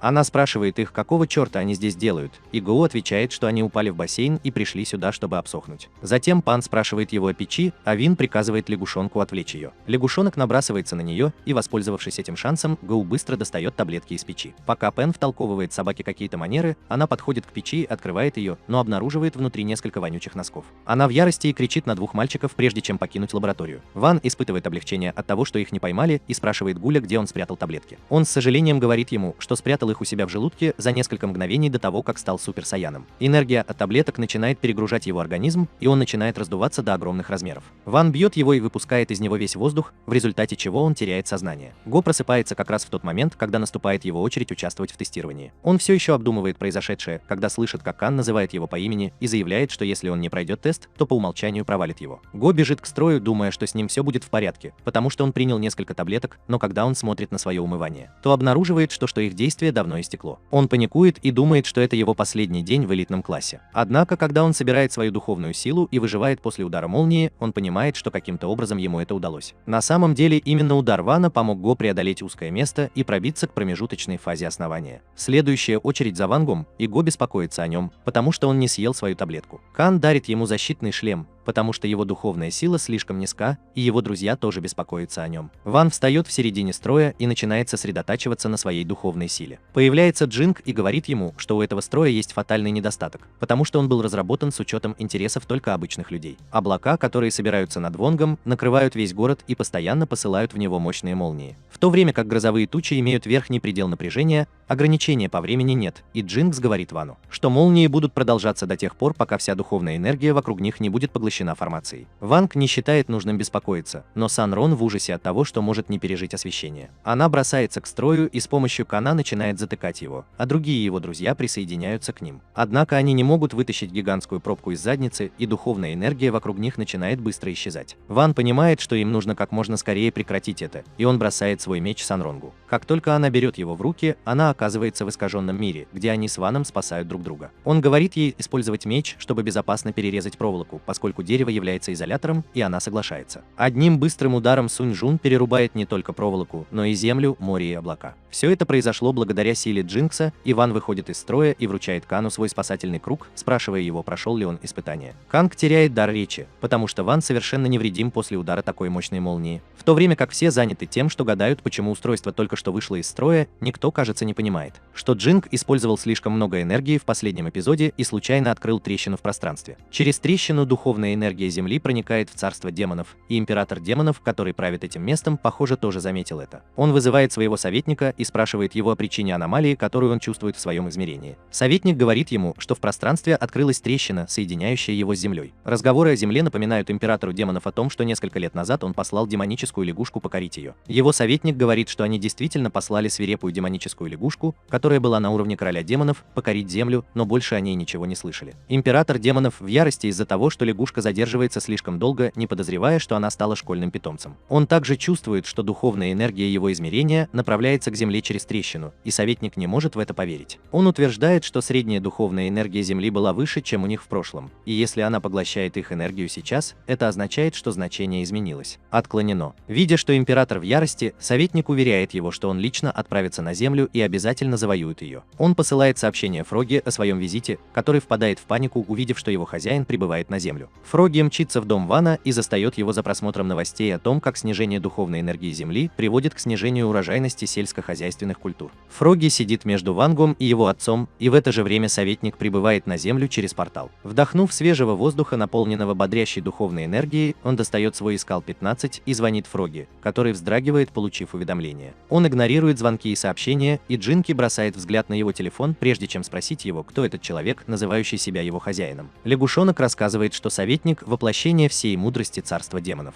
Он бессмертный демон, такой же древний, как сама Вселенная, и он служит учителем начинающих королей демонов. Лягушонок восклицает, что он провел долгое время под его руководством, и это было худшее время в его жизни. Джинг понимает, что он так боится психолога, что пришел сюда, чтобы спрятаться. Вскоре мама Вана подает ужин, и все садятся за стол. Папа Вана работает над каким-то новым амулетом, который сделает Вана более выразительным, и он хочет, чтобы лягушонок помог ему в этом. Мама Вана жалуется, что ему лучше преуспеть, потому что в последнее время стоимость духовных ингредиентов слишком высока. Позже папа Вана заканчивает создание прототипа нового амулета и просит лягушонка надеть его на Вана, как только он снимет старый. Они работают синхронно и нажимают на несколько акупрессурных точек, чтобы успокоить энергию Вана, пока обмениваются амулетами. Это приносит успех, но затем Ван начинает говорить какую-то тарабарщину, заставляя своего отца понять, что Фроги напортачил и перевернул амулет вверх дном. Энергия Вана вот-вот взорвется из-за этого маленького несчастного случая, но прежде чем она сможет разрушить мир, Фроби начинает действовать и кусает его, поглощая всю его энергию. Избыток энергии. После этого они правильно надевают амулет, и вскоре мисс Пэм наносит визит в их дом. Действие нового амулета начинает проявляться сразу же, как только Вин сердечно приветствует ее и приглашает в свой дом. Мисс Пэм пришла пожаловаться на его плохую успеваемость и отсутствие энтузиазма в школе, но мама Вина счастлива до тех пор, пока ее сын может нормально наслаждаться школьной жизнью. Однако, благодаря новому амулету, Ван внезапно стал полон энергии, как будто выпил 100 Red Bull'ов. Он мгновенно выполняет все свои незавершенные задания и даже дарит таблетки, которые он усовершенствовал ранее. Вдобавок ко всему, он использует свою силу и оживляет некоторые карандаши и ластики, заставляя их выполнять его команды. Мисс Пан больше нечего сказать, поскольку Вайн успешно справился с тем, с чем другие ученики до сих пор боролись. Она говорит ему, что достаточно одного карандаша и ластика, чтобы доказать, что он этому научился, и одним щелчком пальцев Вайн забирает жизнь у оставшихся предметов. Пока Пан хвалит его родители обсуждают происходящее. Мама Лэнга хочет знать, что было в амулете, а его отец замечает, что в результате он, возможно, стал агрессивно общительным. Он просит свою жену отвлечь учителя, пока он исправляет ошибку с амулетом. Мама Вана предлагает показать мисс Пань дом и тащит ее за собой, в то время как его папа и лягушонок снова начинают работать над заменой амулета. На этот раз отец Вана идеально приспособился к своей экспрессивной натуре, и Ван говорит, как все нормальные люди. Однако он все еще чувствует, что что-то не так, и как только он это говорит, предметы в их гостиной начинают трястись. Когда мама Вана возвращается с экскурсии по дому, она потрясена, увидев, что все предметы домашнего обихода в комнате внезапно обрели чувствительность. Она не может позволить инструктору увидеть это, поэтому она уводит ее, утверждая, что ей нужно поговорить с ней наедине. Они поднимаются наверх, где мисс Пань узнает, что оба родителя Вана слабые культиваторы, и у Вана никогда не было друзей, пока он не поступил в старшую школу. Она прикоснулась к нему, чтобы узнать его историю, в то время как он использует лягушонка в качестве духовного дробовика и бьет по чувствующим объектам, чтобы снова сделать их нормальными. После того, как он закончил приводить все в норму, лягушонок сгорел, как и амулет Вана. Его отец хочет снова починить его с помощью лягушонка, но он не может ни на чем сосредоточиться, потому что внезапно чувствует присутствие своего хозяина. До сих пор он скрывал свою духовную энергию, чтобы не быть обнаруженным им, но поскольку он использовал ее только сейчас, советник обнаружил его. Лягушонок вздрагивает, когда советник телепортируется перед домом Вана. Ему кажется, что его душа покидает тело. Тем временем отец Вана впадает в панику, потому что амулет вот-вот выйдет из строя, и чтобы предотвратить взрыв, он решает силой снять его. Как только он это делает, из тела Вана высвобождается мощный поток духовной силы. Так совпало, что консультант открыл дверь в их дом именно в этот момент, и в него попал духовный луч, который был достаточно силен, чтобы мгновенно расплавить близлежащий холм. Ван чувствует облегчение, когда вся избыточная энергия покидает его тело, и к тому времени, когда его мама и мисс Пан спускаются вниз, он становится совершенно нормальным. Пан прощается со всеми, отмечая, что она поняла, что хорошие оценки – это еще не все в жизни, и говорит Хуану, что он должен стараться изо всех сил, не перенапрягаясь. С этими словами она уходит, и вскоре после этого Фроги приходит в себя. Когда он думает, что теперь все в порядке, он находит корону своего хозяина у себя под ногами и понимает, что его постигла печальная участь из-за огромной силы Вана. Несколько дней спустя Ху показывает своим друзьям фотографию лучшего в мире убийцы, который внезапно пропал без вести 10 лет назад. Он утверждает, что за этим стоит интересная история, и убийца по прозвищу Бездельник летел со своей девушкой, когда внезапно их самолет-меч потерпел крушение. Попал в сильную турбулентность и взорвался. Его выбросило из самолета, он бесследно исчез в тот день, и с тех пор его никто не видел. Чен спрашивает, умер ли он, но Гоу в это не верит. Он утверждает, что оба выжили в катастрофе, и с тех пор он живет в уединении. Кроме того, до него дошли слухи в интернете о том, что его девушку Ю, которая считалась погибшей, видели возле их школы. Как раз в этот момент в класс заходит мисс Пан и говорит всем вернуться на свои места. Затем она представляет новое пополнение в элитном классе, которое действительно хорошо справилось с последним тестом по измерению духовной силы. Когда в класс входит девочка-ботаник в очках с толстыми стеклами, Ван внезапно узнает в ней девушку, которую он видел в параллельном мире без Санронга. И даже Джинг, кажется, узнает ее. Он продолжает пялиться на кажущуюся застенчивой девушку, и Санронг ошибочно принимает это за то, что он смотрит на нее. После этого новая девушка представляется как Лин Сиою, и Пан говорит всем, чтобы они хорошо ладили с ней, потому что она происходит из действительно бедной семьи. Позже в тот же день Ван и его друзья продолжают обсуждать историю об убийцах в туалете. Кто утверждает, что нынешний лидер теневой группировки Ли Ин содержится под стражей в их школе, Чейн замечает, что кому-то вроде нее не составит труда сбежать, но Го говорит, что если им удастся заманить демоническую лягушку в ловушку под своей школой на 10 лет, то они смогут удержать ее там. Ли Ин тоже некоторое время был там. Именно в этот момент они видят девушку короля убийц, Юй, идущую впереди них, и Чин немедленно бросается в погоню, а его друзья следуют за ним. Они следуют за девушкой в кладовую и обнаруживают, что в данный момент она кажется пустой, но там определенно кто-то живет.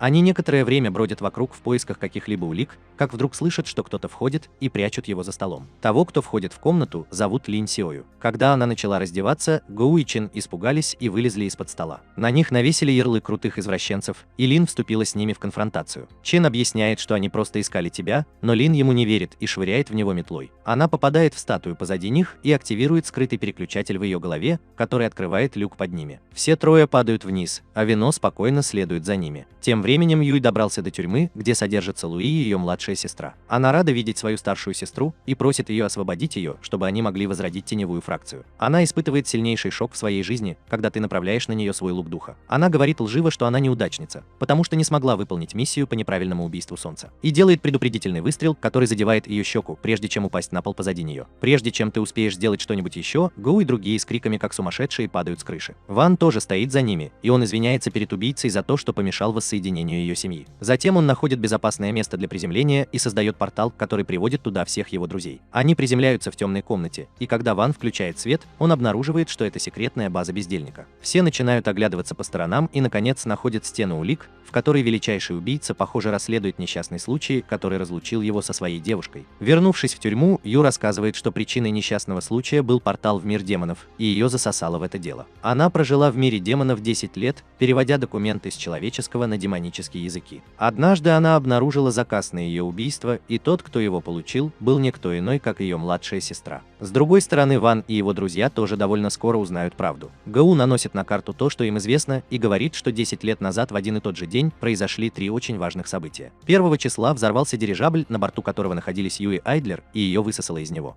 2 числа лягушка-демон появилась на Земле из гигантского портала, и 3 числа Чжу победил ее. Внезапно все начинает обретать смысл для Вана, когда он вспоминает события того дня. После того, как он пнул демоническую лягушку, духовная пушка, которую она заряжала, внезапно выстрелила и вызвала большие разрушения, которые попали в самолет, перевозивший Айдлера и Ю. Он видел, как самолет неконтролируемо падал, и попытался уравновесить его своей духовной силой, но при этом Ю был высосан из в самолете, потому что она не была пристегнута ремнем безопасности. Самолет был доставлен в безопасное место, но бездельник мог только оплакивать свою девушку. После этого ты отключился от сети и задержался под 60-й школой фракции, чтобы найти ее. Все начинают плакать, думая об эпическом романе между двумя ассасинами, но Ван только закрывает лицо ладонями от всей этой ситуации. Прямо сейчас Ю сталкивается лицом к лицу с Луинг, обвиняя ее в том, что она устроила обычный взрыв, чтобы избавиться от нее и захватить власть над теневой фракцией. Луинг отвечает, что она не имела никакого отношения к взрыву, хотя и следила за своим положением. Юй не доверяет ей и пускает стрелу, целясь ей в голову, но Кан появляется из ниоткуда и останавливает ее. Он говорит тебе, что она ошибается насчет несчастного случая, и говорит, что он ее парень-бездельник. Ты начинаешь улыбаться сквозь слезы, когда она замечает, что он немного прибавил в весе, а Кан говорит ей, что решил остаться в школе, чтобы найти ее. Всякий раз, когда он чувствовал себя подавленным из-за того, что потерял ее, он ел всякую вредную пищу, чтобы почувствовать себя лучше. И вот теперь он стал таким. Они счастливы воссоединиться и обмениваются романтическим поцелуем, а Люин кричит, что скорее умрет, чем увидит такое зрелище. Она кричит своим сестрам, чтобы они перестали ее ревновать, но Ю и Кан не слышат ее и уезжают в свой отложенный медовый месяц. Позже, когда Ван и его друзья поднимаются на лифте, чтобы вернуться на поверхность, они натыкаются на Ю и Кана, у которых по всему телу следы от поцелуев.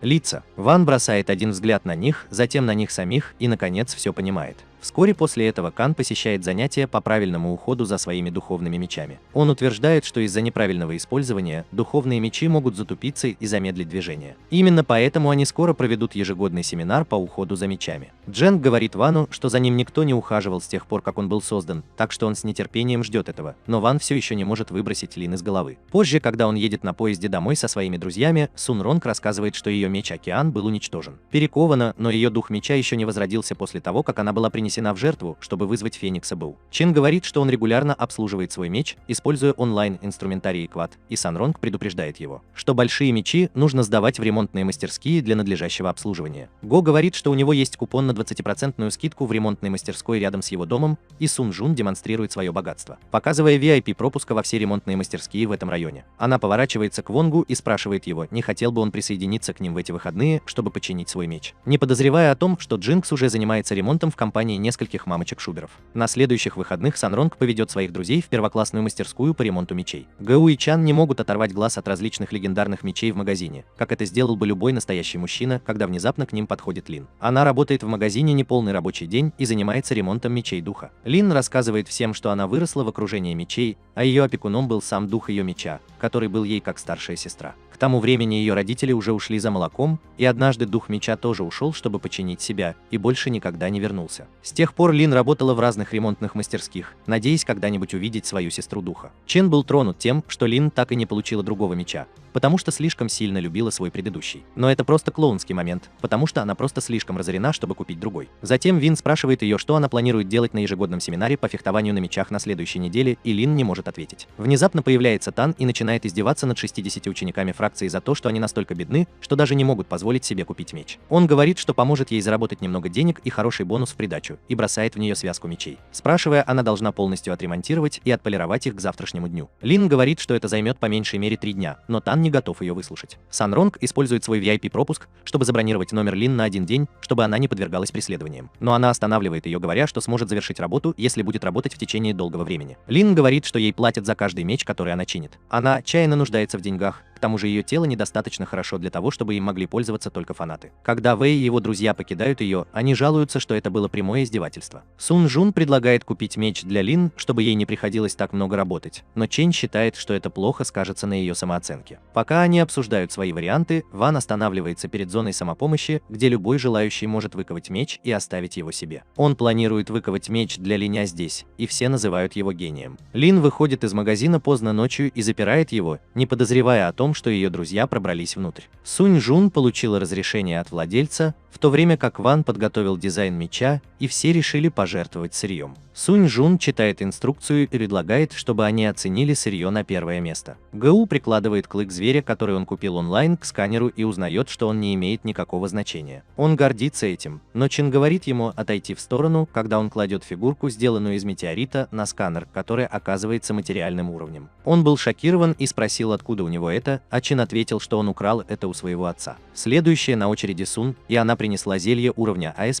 Мальчики были поражены, увидев это, но она отказалась рассказать им, откуда оно у нее. Наконец, Вино достает корону и советника демона, которых он нашел лежащими перед своим домом. Он даже не знает о их ценности или происхождении, и когда он прикладывает их к сканеру, устройство достигает уровня Си, а затем ломается. Потому что корона — это далеко за пределами его возможностей для измерения. После этого они приступают к ковке меча и бросают все сырье в печь. На следующее утро, когда Лин возвращается в магазин и приступает к своей обычной работе, она обнаруживает, что ее ждут друзья. Они дарят ей волнистый меч, который выковали специально для нее, и Лин растрогана до слез. Все думают, что она плачет из-за того, что меч плохо сделан, и они извиняются, что не смогли сделать лучше. Лин говорит им, что это не так, и она вкладывает новый меч в ножны своего старого, и они идеально подходят друг другу. Сунь Жун понимает, что Вонг знал об этом, и именно поэтому он намеренно спроектировал меч таким образом. Лин действительно счастлива получить его и восклицает, что это лучший подарок в ее жизни. Как раз в этот момент туда приходит Тан вместе с менеджером магазина, который ходит за ним повсюду, как его любимая собачка. Он издевается над уродливым мечом, который они сделали для Лин, прежде чем воспользоваться своим VIP-пропуском и пригласить ее на дуэль, чтобы оценить его способности. Санрам тоже забирает свой VIP-пропуск, но менеджер решает в пользу Тана, потому что магазин принадлежит его компании. Чин говорит Лин, что ей не нужно рисковать и идти против этого засранца, но ей очень нужна эта работа, и она принимает вызов на дуэль с ним. Они выходят на арену, и Лин надевает бронежилет. Тан вызывает дух своего меча, что немедленно прекращает воздействие глобального потепления на магазин. Он без особых усилий разрубает металлический блок, чтобы продемонстрировать свою силу, и Лин приходит в ужас. Тан направляет на нее свой меч, создавая снежную бурю, прежде чем броситься к ней. Она в ужасе инстинктивно блокирует его атаку своим мечом, а затем внезапно сотни демонических глаз начинают смотреть на Тана. Он оказывается один в огромной вселенной, прежде чем меч Лин покажет свои истинные демонические способности. Он посылает в меч Тана проклятие, которое распространяется по всему его телу и начинает высасывать духовную силу как из него самого, так и из его меча. Он начинает съеживаться, когда его энергия покидает его тело, но затем дверь открывается, и что-то со свистом проносится мимо них, ломая его меч и освобождая Тана от проклинаю в последний момент. Сунь Жун и другие выскакивают на арену, чтобы отпраздновать победу своего друга, и Ван вызывает к себе Джинка, который только что спас Тана. Позже той же ночью в школе происходит нечто странное. Черная липкая жидкость начинает собираться и принимать форму, пока не превращается в вожатого, который в конце концов приходит в себя. Он впадает в панику, обнаружив, что его корона пропала, но потом никто не замечает, что она свисает с рукояти меча Лин. Чтобы вернуть ее обратно, советник нападает на Лин и овладевает ее телом. Он сходит с ума от ярости, требуя рассказать, кто был тот человек, который забрал его корону Хааса и превратил ее в вульгарный меч. Он использует специальный прием под названием «Поиск души» и видит коллекцию воспоминаний Лин, в которых именно Санронг подарил ей меч. Советник в теле Лин угрожающе смеется и окутывает ее новое тело демонической аурой. Судя по всему, предок Санронг проделал ряд трюков с советником, а также с царством демонов.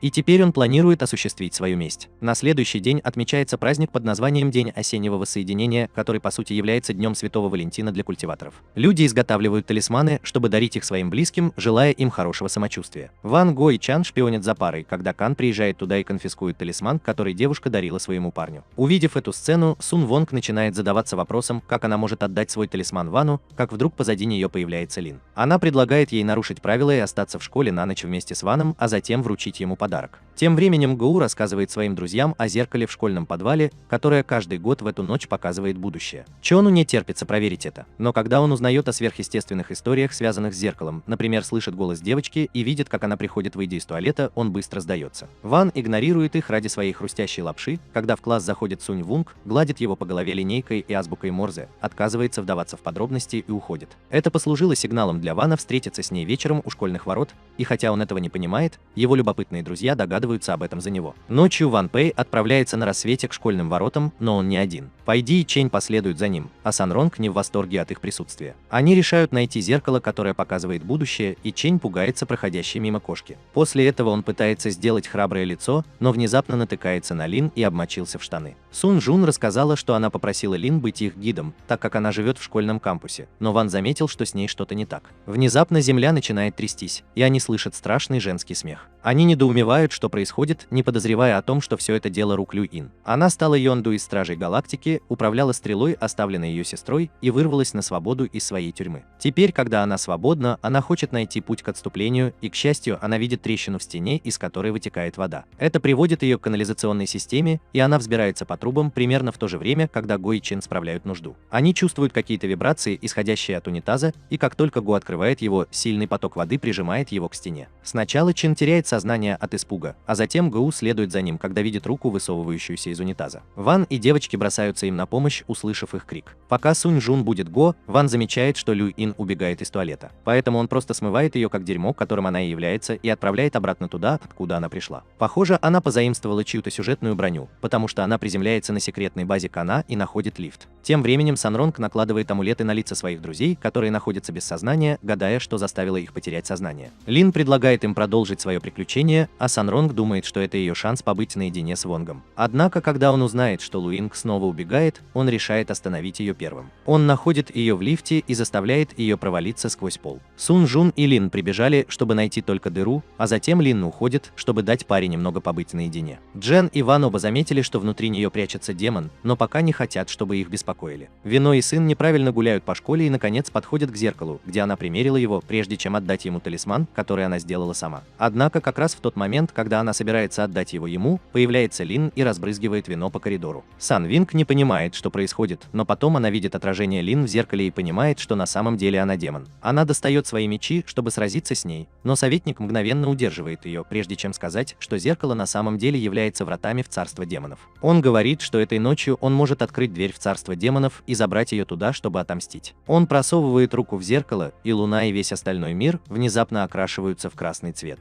Проход в царство демонов открыт, и советник притягивает Санронга к себе. Однако Луин снова всплывает на поверхность и нападает на Санронга, заявляя, что никто не может отнять у нее добычу. Внезапно Ван высвобождает свою силу и мчится по коридору, спасая Санронг от беды, потому что он не хочет потерять ее снова. Атака Луин поражает Лин и изгоняет душу советника, находящуюся внутри нее. Демон отправляется в царство демонов, и зеркало разбивается вдребезги вместе с порталом. Луян проклинает Вонга, говоря, что он в очередной раз следовал ее планам, и в ответ он ударом кулака отправляет ее проломить здание насквозь. Затем он кладет Сун неправильно на землю и забирает ее талисман, улыбаясь про себя. На следующий день, когда Ван занят прослушиванием музыки, Гоу трясет его и указывает на то, что отец Ченя наказывает его у школьных ворот. Все собрались посмотреть драму, и они узнают, что духовный уровень Ченя упал, потому что он смотрит слишком много прямых трансляций на Twitch. Его отец спрашивает его о причине его падения, и он отвечает, что его любимый мастер Эгра болен, и она просит пожертвования, чтобы помочь ему выздоравливать. Поэтому он послал ей часть своей духовной энергии, чтобы ее мастер мог поправиться. Отец Кена принимает это как предполагаемую причину, потому что помогать нуждающимся – девиз их семьи. Он начинает уходить, но затем спрашивает сына, где находится их семейное сокровище лекарства. Он притворяется, что ничего не знает, но девочка с серпантином вдруг рассказывает о добром последователе, который прислал ей драгоценное лекарство. Отец Чена теряет самообладание и нападает на него, только разбивает его смартфон и говорит ему, что если он когда-нибудь найдет поддержку Хо в интернете, его исключат из семьи. Позже его друзья удивляются, как Чень мог так сильно влюбиться в кого-то, и Лин предполагает, что это может быть связано с черной магией. Она объясняет, что в прошлом демоны принимали облик красивых женщин, чтобы заманивать ничего не подозревающих людей в ловушку и медленно высасывать их духовную энергию. Она считает, что то же самое происходит с Чоном, а Го считает, что проблема решена, поскольку его телефон был уничтожен. Это всего лишь принятие желаемого за действительное, потому что Чен находится в компьютерном классе и разговаривает со своей любимой девочкой, используя школьный Wi-Fi. Все понимают, что он безнадежен, и Лин предполагает, что самый простой способ спасти Чена – это раскрыть правду об электронной девочке. Она думает, что опытный культиватор может проникнуть в систему Wi-Fi и разрушить ее заклинания, но Гу говорит, что у него есть другой способ. Он взламывает компьютер и запускает в него своего цифрового духовного питомца вирус. Затем он помечает веб-адрес электронной девушки и отправляет вирус в ее систему. Однако у нее установлена антивирусная система, и питомец Го уничтожен. Затем Вану приходит в голову другая идея – использовать искусство соблазнения на Чене, чтобы спасти его. Сун Жун дает Шенни колу, и как только он ее выпивает, она использует свое заклинание соблазнения, чтобы загипнотизировать его. По ее команде он готов прервать видеозвонок и вернуться домой, но электронная девочка-лисичка не позволяет этому случиться. Она использует все свои чары и говорит, что хотела бы поговорить с Чоном подольше, и он не может сопротивляться ей даже больше, несмотря на контроль Сунронг. Ее метка на его голове разрушается, и Сунронг опустошена тем, что проиграла в соревновании по соблазнению. Девочка-лиса продолжает поглощать духовную энергию Чена, так как она действительно хочет оживить своего учителя,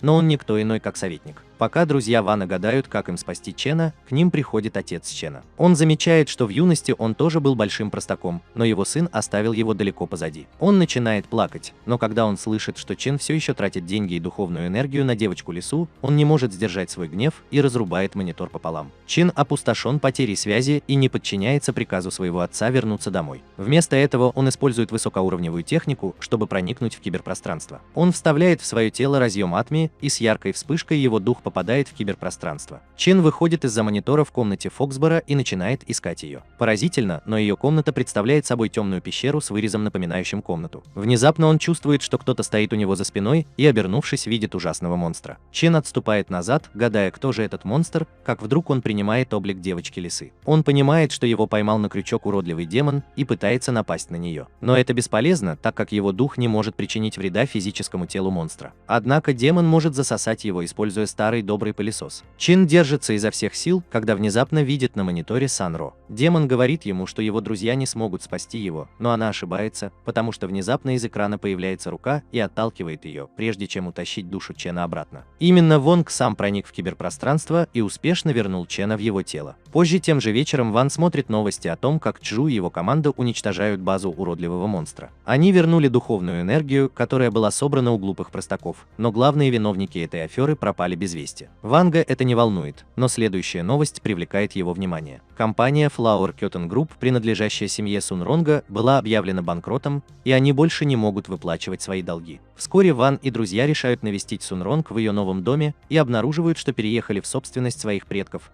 Это волшебная гора, полная духовной энергии. Они недоумевают, как их здесь найти, когда внезапно к ним подходит Санронг, раскачиваясь на ветках деревьев, как Тарзан. Ее семья приняла образ жизни пещерных людей после того, как заложила все, что у них было, чтобы расплатиться с долгами. Хуан спрашивает ее, как это произошло, и Санронг рассказывает ему, что их компания «Цветочный занавес» была фармацевтической компанией, специализирующейся на производстве волшебных таблеток. Из-за того, что средняя ценность духовной энергии Земли упала, урожай специальных культур для производства таблеток снизился. Таким образом, производство пострадало, и они не смогли погасить свои долги. Несмотря на все это, родители Сунь Жуна полны оптимизма и верят, что их время придет, если они будут продолжать усердно работать. Они утверждают, что их семья разбогатела с самого начала, и если они будут продолжать усердно работать, то скоро восстановят свое положение. Ее отец желает ей светлого будущего, и все присоединяются к нему. Тем временем семья Тан празднует победу над своими извечными соперниками. Они трахаются с неким сомнительным человеком по имени Ричмонд, который был ответственен за падение семьи Сан. Именно он создал проблемы для корня цветочных занавесей, искусно манипулируя фондовым рынком. Однако Ричмонда это не устраивает, и он также хочет отобрать у них родовую гору семьи Санронг. Тан благодарит его за все, что он сделал, и спрашивает, почему он помогает им. Ричмонд отвечает, что ему просто нужно много духовной энергии,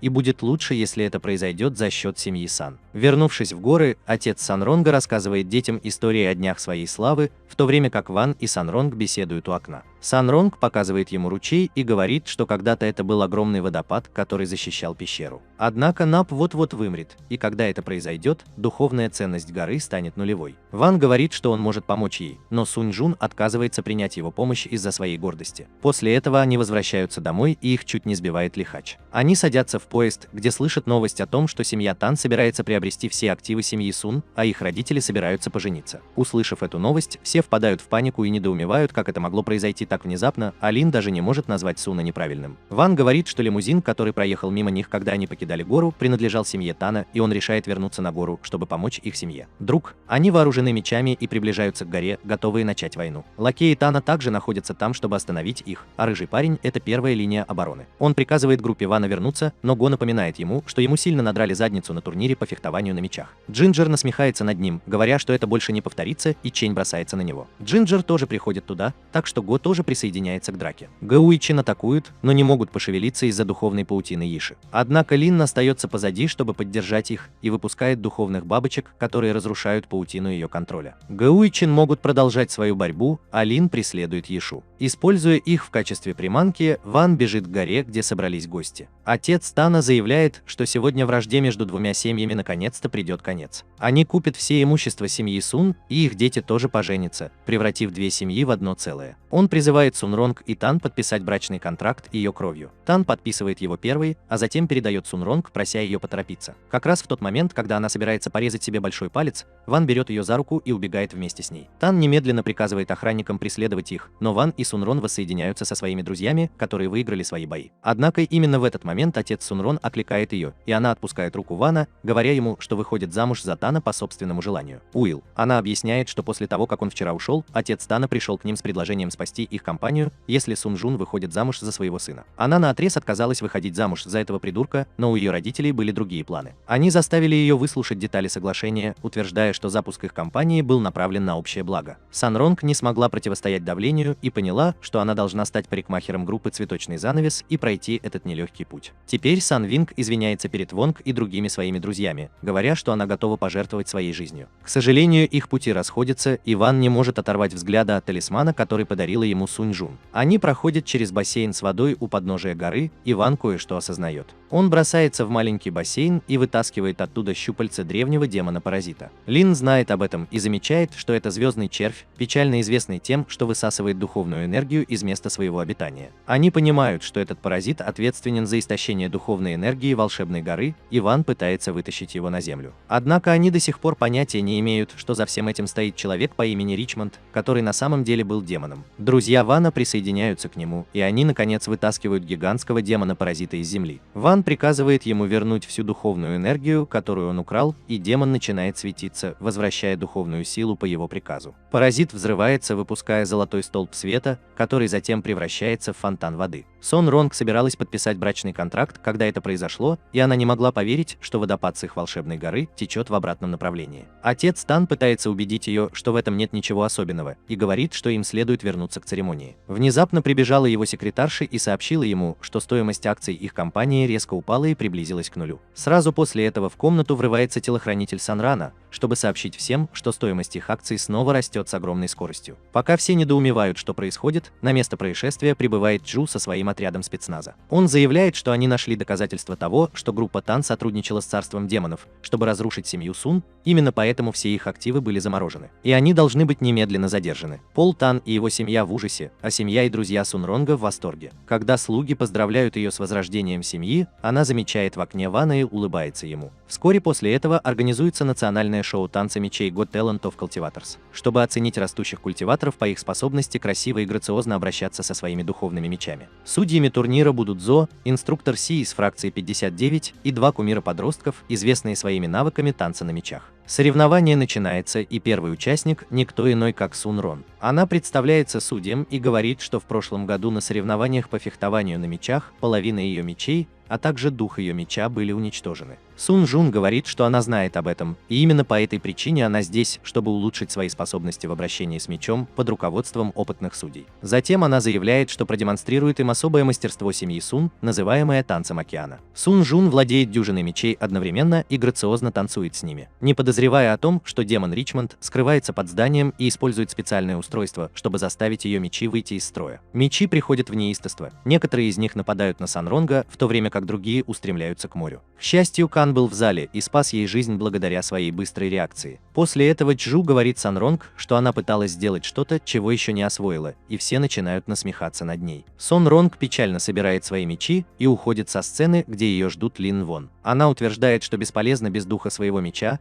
и Лин просит ее принести мечи в ее магазин, чтобы она могла откалибровать их для себя. Ван тоже накинул на нее свое пальто, сказав, что это не ее вина, и они заняли свои места. Из-за несчастного случая популярность шоу внезапно возросла, и следующими участниками стали Гауичин, которые будут выступать как команда. Они посвящают свое выступление Сун Жун, которая в последнее время испытывает большие трудности, но это не мешает ей улыбаться. Чин заявляет, что теперь он остановит удар Го голыми руками с завязанными глазами. Они выстраиваются в боевой порядок, и как раз в тот момент, когда Го собирается нанести удар, демон из-под земли снова вмешивается и заставляет его потерять контроль над мечом. Го наносит удар Ченю быстрее, чем планировалось, ударяя его по голове и лишая духовной энергии. Го использует свое остроумие, чтобы сказать, что их истинное выступление состояло в демонстрации техники железной головы Ченя, и он извиняется перед всеми, прежде чем убежать. Подозрительно, что рейтинг программы растет еще больше, а количество зрителей продолжает увеличиваться. Следующая исполнительница Иша из фракции 59, и она использует свои кибернетические модификации, чтобы управлять сотнями мечей одновременно, гипнотизируя аудиторию. Тем временем Го и Чин занимают свои места рядом с Санронгом, и они обнаруживают, что Ван и Лин пропали. Ведущий объявляет, что их последней исполнительницей на сегодня является Лин, и она выходит в традиционном платье. Теперь, когда она сняла свои дурацкие очки, все поражены ее красотой. Лин начинает свое выступление с того, что выпускает из своего меча лепестки духовной энергии, которые заставляют расти траву, на которой она стоит. Она не останавливается на достигнутом и использует энергию своего меча, чтобы вырастить взрослое дерево за считанные секунды. Зрители начинают подбадривать ее, но затем она внезапно поджигает дерево. Ее следующий трюк заключается в том, чтобы погасить пламя взмахом меча, но этого не происходит, сколько бы она ни пыталась. Лин расстраивается, когда горящее дерево начинает падать. Сун Жун замечает, что она в опасности, и немедленно бросается ей на помощь, силой вызывая дух своего меча, который превращается в миниатюрную версию. С помощью духа меча она использует свои навыки покорения воды и быстро тушит огонь. Лин видит в этом шанс добиться еще большего успеха, и она оживляет мертвое дерево, в то время как Санронг создает фонтан в саду, завершая декорации. Зрители и судьи ошеломлены их выступлением, а количество зрителей бьет все рекорды. Пока Санронг и Лин получают похвалы, демон Ричмонд, который до этого играл с ними, внезапно выходит на сцену. Он рассказывает, что его план состоял в том, чтобы собрать достаточно духовной энергии, чтобы раскрыть свое великое мастерство, и именно поэтому он захватил шоу. Демон использует свою технику абсолютного контроля, и внезапно красная духовная энергия начинает просачиваться из-под сцены. Она захватывает аудиторию, а затем распространяется по киберпространству и заражает всех, кто кто смотрит программу на своих экранах, и даже тех, кто ее не смотрел. Каждый, кто находится под влиянием его энергии, попадает под его контроль и становится безмозглой марионеткой. Ричмонд смеется, говоря, что теперь он получил контроль над всеми людьми на Земле и является их истинным хозяином. Однако он потрясен, когда видит, что Санрон и Лин не находятся под действием его чар. Он недоумевает, как такое могло случиться, и тут появляется Вино, чтобы сказать ему, что он сорвал его планы. Уай передвинул центр фигуры, которую нарисовал Ричмонд, на 2 метра, заставив ее упасть под ноги девушки, превратив их в истинных мастеров заклинания. Внезапно у всех, кто попал под действие его заклинания, появилась метка неправильного солнца на голове. Ричмонд приходит в бешенство, увидев их, и решает поступить старым добрым способом дать отпор. Внезапно ведущий шоу приходит, чтобы остановить его, и высвобождает всю свою духовную энергию, обращаясь к Сильвестру Сталлоне. Он отправляет Ричмонда в открытый космос всего одним ударом, но девочки замечают, что он не в своем уме. Внезапно зрители начинают двигаться к сцене как безмозглые зомби, и Санронг пытается снять с них контрольное заклинание, но это бесполезно. Лин говорит ей, что это непростое контрольное заклинание. С ним глубоко связана демоническая энергия, так что, возможно, будет очень трудно снять его. Сломай его. Санронг, Ванга и Лин выбегают из дома и прячутся от зомби, держа в руках любое оружие, которое смогут найти. Они верят, что их не поймают, если они не будут шуметь и уползут, но какой-то гад щелкает их фотографию и публикует ее в интернете. Зомби узнают об их местонахождении и нападают на них, но они каким-то образом ускользают от них. Цзин говорит Вану, что если он воспользуется своим великим трюком забвения, то сможет разрушить контрольное заклинание, но тот отказывается это делать. Ван рассуждает так, что широкая публика и так достаточно глупа, и их IQ упадет до отрицательного, если он воспользуется своим великим трюком забывания. Затем он садится верхом на свой меч и уносит 2 девочек на крышу здания, думая, что здесь они пока могут оставаться в безопасности. Лин говорит, что им нужно найти способ снять контрольное заклинание, но обычные методы не сработают. Внезапно сзади что-то происходит не так, и когда она сердито смотрит вниз, то обнаруживает, что зомби ползут вверх по зданию, как муравьи. У нее мурашки бегут по коже, но самый страшный шок все еще ждет ее впереди. Вино указывает на Чена, который также находится под воздействием контрольного заклинания. Он собирает свою духовную энергию и бежит со скоростью молнии, в одно мгновение перелезая через здание. Он говорит Сун Жун, что она ему нравится, а она просто говорит ему, что он ей не нравится. Услышав эти слова, Кен падает духом и хватается за сердце, когда действие контрольного заклинания прекращается. Лин считает, что это из-за того, что его ударили по голове, но когда Чен сжимает свое ноющее сердце. Сун неправильно понимает, что ей просто нужно разбить сердца людей, чтобы заставить их вернуться к нормальному состоянию. Она пробует это на толпе зомби и кричит, что ей никто из них не нравится. Действие заклинания немедленно прекращается, и они возвращаются в нормальное состояние. Теперь, когда они нашли способ снять контрольное заклинание,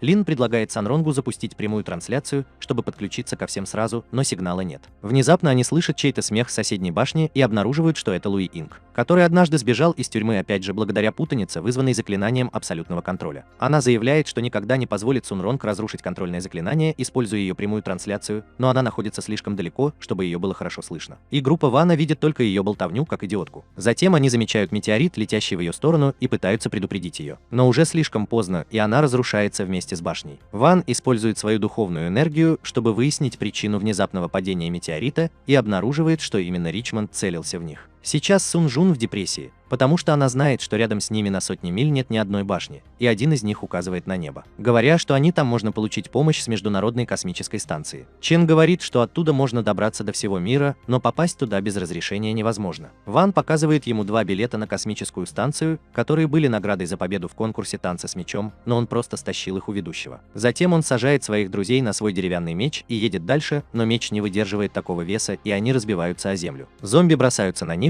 и Чин делает шаг вперед, чтобы остановить их. Лин решает присоединиться к нему, и тогда они просят Вана помочь Сунронгу спасти мир любой ценой. Они начинают сражаться с зомби, в то время как Ван и Сунронг садятся в поезд, который доставит их на космическую станцию. Поезд трогается, и только их купе отправляется в открытый космос, где Санронг осознает тот факт, что она была наедине с Ваном. Он говорит, что ему нужно ей кое-что сказать, и Санронг начинает думать, что он наконец-то сделает ей предложение. Однако все, что Ван хотел сказать, это то, что они сели в поезд, не проверив билеты. Сун Жун разочарован, но на это нет времени, так как поезд прибывает на Международную космическую станцию. Как только они добираются до космической станции, Сун Жун начинает прямую трансляцию и обращается ко всем присутствующим. Она начинает с истории своей жизни и того, как ее всегда любили, потому что она была дочерью богатой семьи. Однако после того, как ее семья обанкротилась, она поняла, что большинство из этих людей никогда по-настоящему не заботились о ней. Именно поэтому она присоединилась к конкурсу танца с мечом, чтобы завоевать любовь многих людей, и она получила ее, но не так, как хотела. Сунь Жун заявляет, что она поняла, что что ей не нужна любовь всего мира, а достаточно любви одного особенного мужчины. Для нее этого достаточно. У всех разбито сердце, когда они слышат это, и заклинание, контролирующее его, разрушается, в то время как Ван также застигнут врасплох словами Сунь-Джуна. Смелый жест. Он подходит и становится рядом с ней, где она говорит ему, что отвергла весь мир ради него. Внезапно они купили огромный метеорит, летящий к земле. Сунь-Джун беспокоится, но Ван говорит ей успокоиться. Он бросает свой меч в метеорит, разбивая его на 1000 безвредных частей, которые сгорают при входе в атмосферу Земли, и дарит людям внизу великолепный, но скудный дождь. Сун Вонг счастлива видеть это, и тогда Ван делится с ней своей хрустящей лапшой. Она понимает, что это равносильно тому, что он дарит ей обручальное кольцо, поэтому она берет его. Метеорит не летел к Земле естественным путем, но им манипулировал демон Ричмонд. Несколько минут назад, когда Ричмонд осуществлял свой план по уничтожению Земли, демон-советник попытался остановить его, поскольку его целью было завоевать Землю. Однако он отказался слушать его, потому что понял, что вместо того, чтобы нападать на Санронга, они должны были напасть на Вана, который был это реальная угроза для них. Советник не был убежден, но император демонов попросил его позволить Ричмонду делать то, что он хочет.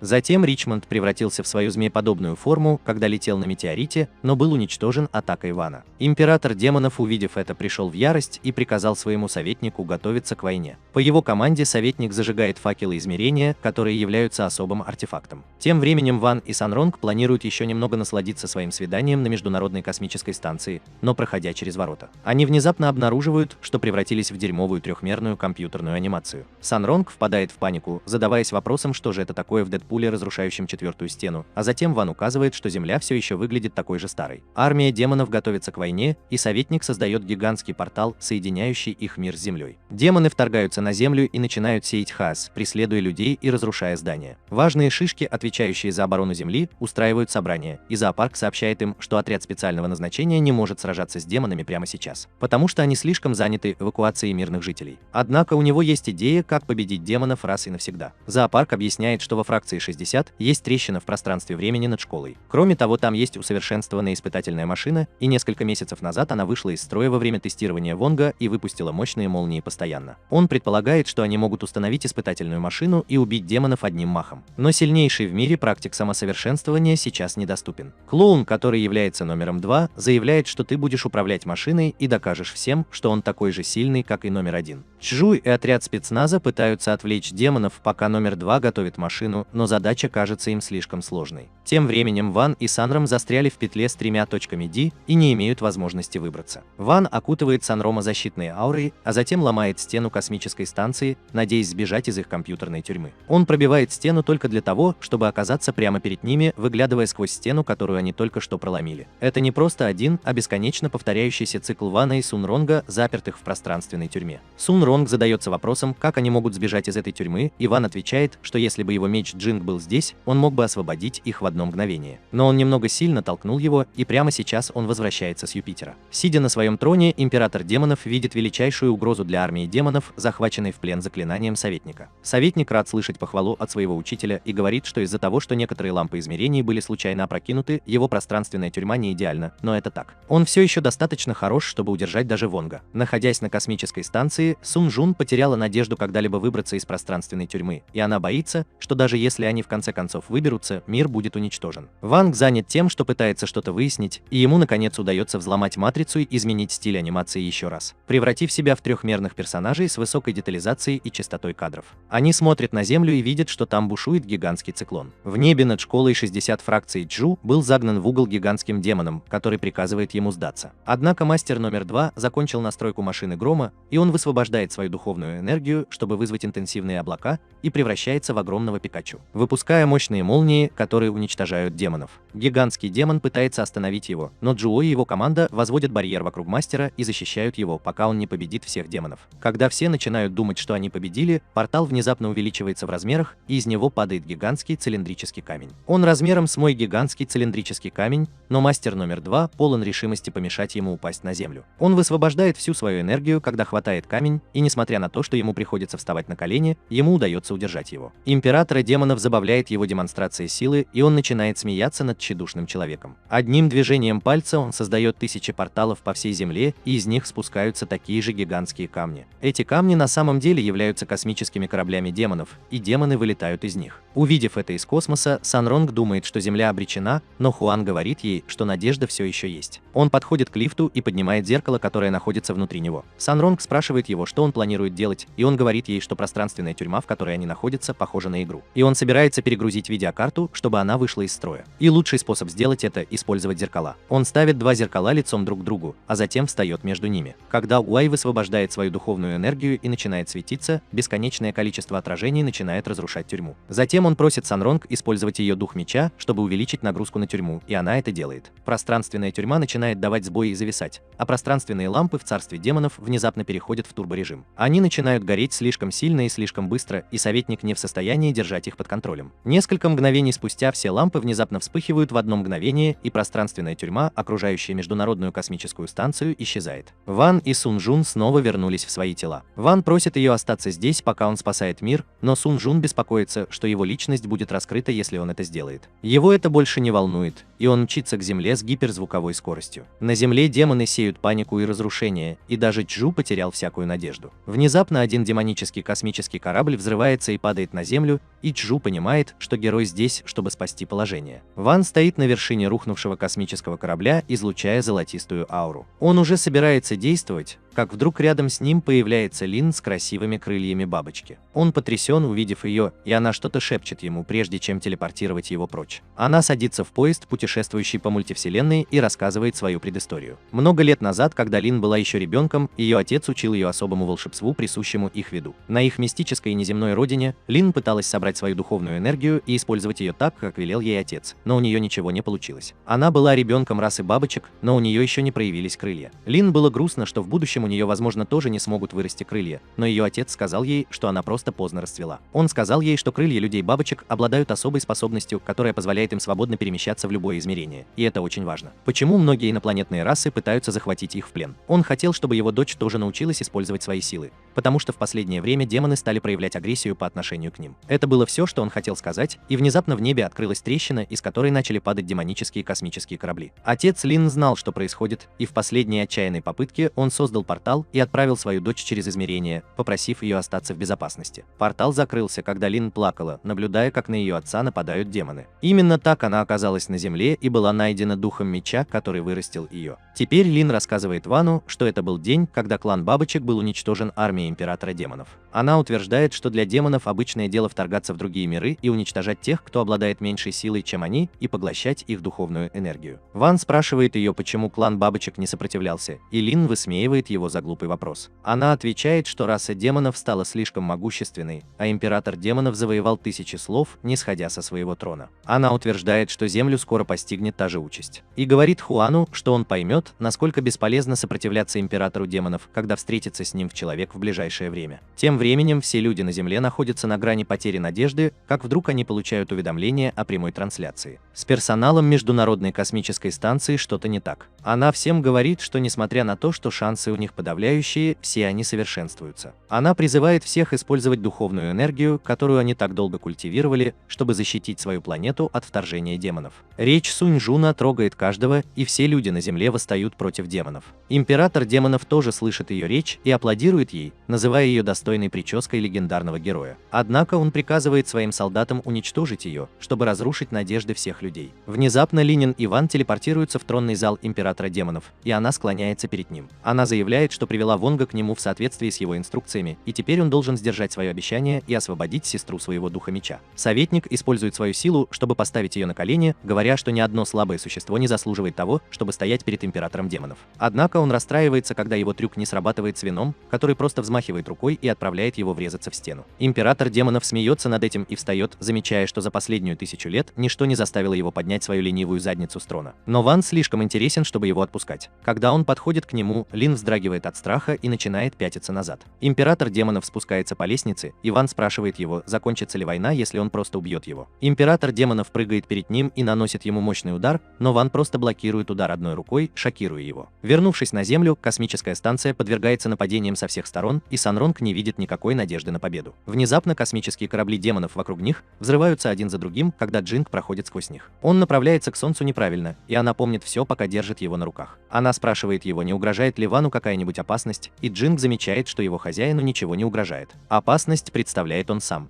В царстве демонов Ван бьет императора демонов с достаточной силой, чтобы изгнать его из замка. Император демонов не может поверить, что в царстве людей был такой сильный культиватор, и удивляется, как он раньше о нем не знал. Ван просто отвечает, что он всегда скрывал свои истинные способности, иначе Земля была бы уничтожена, но это не его планета, поэтому он не планирует сдерживаться. Император демонов начинает убегать, и Ван преследует его, но это был всего лишь план демона заманить его. Он использует свою ошеломляющую скорость, чтобы атаковать Вана, в результате чего тот врезается в космический корабль. Он наносит Вану множественные удары, прежде чем броситься на него в лоб, и несколько раз провести его по своему плану, прежде чем они остановятся. Ван держит императора демонов за клыки и не может в это поверить. Затем Ван разворачивает его и уносит обратно в свой замок, где Лин спасла сестру своего духа. Ван приходит туда довольно скоро, и император демонов теперь в ужасе от него. Он спрашивает его, как можно найти такого сильного культиватора на такой слабой планете, как Земля, и Ван просто говорит ему, что люди — это народ, который никогда не сдается перед лицом трагедии, и даже без него они никогда бы не подчинились демонам. Он вот-вот прикончит императора демонов, как вдруг советник появляется у него за спиной для внезапной атаки. Он видел, как отец Вана менял амулет на своей шее каждую неделю, и решив, что это его слабое место, он насильно снял его. Это была ошибка, о которой он будет сожалеть все те несколько секунд, что ему остались в жизни. Потому что подавленная духовная энергия Вана начинает переполнять его, когда он амулет снят. Замок сотрясается, когда его окутывает золотая духовная энергия такой силы, что она уничтожает планету демонов, просто высвобождаясь. Эффект этой высвобождающей силы слишком велик и вызывает серьезные трещины в пространстве. Сияние Вага проникает сквозь трещины и мгновенно убивает демонов, летающих в небесах Земли. Демоны превращаются в пыль и исчезают, и вскоре небо становится нормальным, а космические корабли демонов тоже исчезают. Все празднуют свою победу, и начинается дождь. Дождь исцеляет раны каждого, и по ходу дела он обнаруживает, что это не вода, а жиженная духовная энергия. Средняя ценность духовной энергии Земли начинает увеличиваться по мере того, как энергия разрушенного Рима демонов начинает просачиваться внутрь. Лин телепортируется обратно на Землю вместе с сестрой своего духа, как раз перед тем, как Ван тоже телепортируется обратно. Она думает, что он убьет ее, потому что она предала его и узнала его тайну, но она просит его, по крайней мере, отпустить ее сестру духа. Ван говорит ей перестать говорить глупости, достать из кармана свой телефон и позвонить его отцу, чтобы он немедленно принес ему амулет. Она подчиняется и помогает запечатать силу Вана, спасая Землю от разрушения. Вскоре после этого Джу получает награду за победу над армией демонов и становится мировым героем. Сун Ран возвращает свою компанию к процветанию, в то время как все начинают усердно работать, чтобы восстановить ущерб, причиненный войной с демонами. И вскоре все возвращается на круги своя. Однажды, когда Вэй и его друзья едут на поезде, Гэу и Чэнь спорят о причинах бегства армии демонов.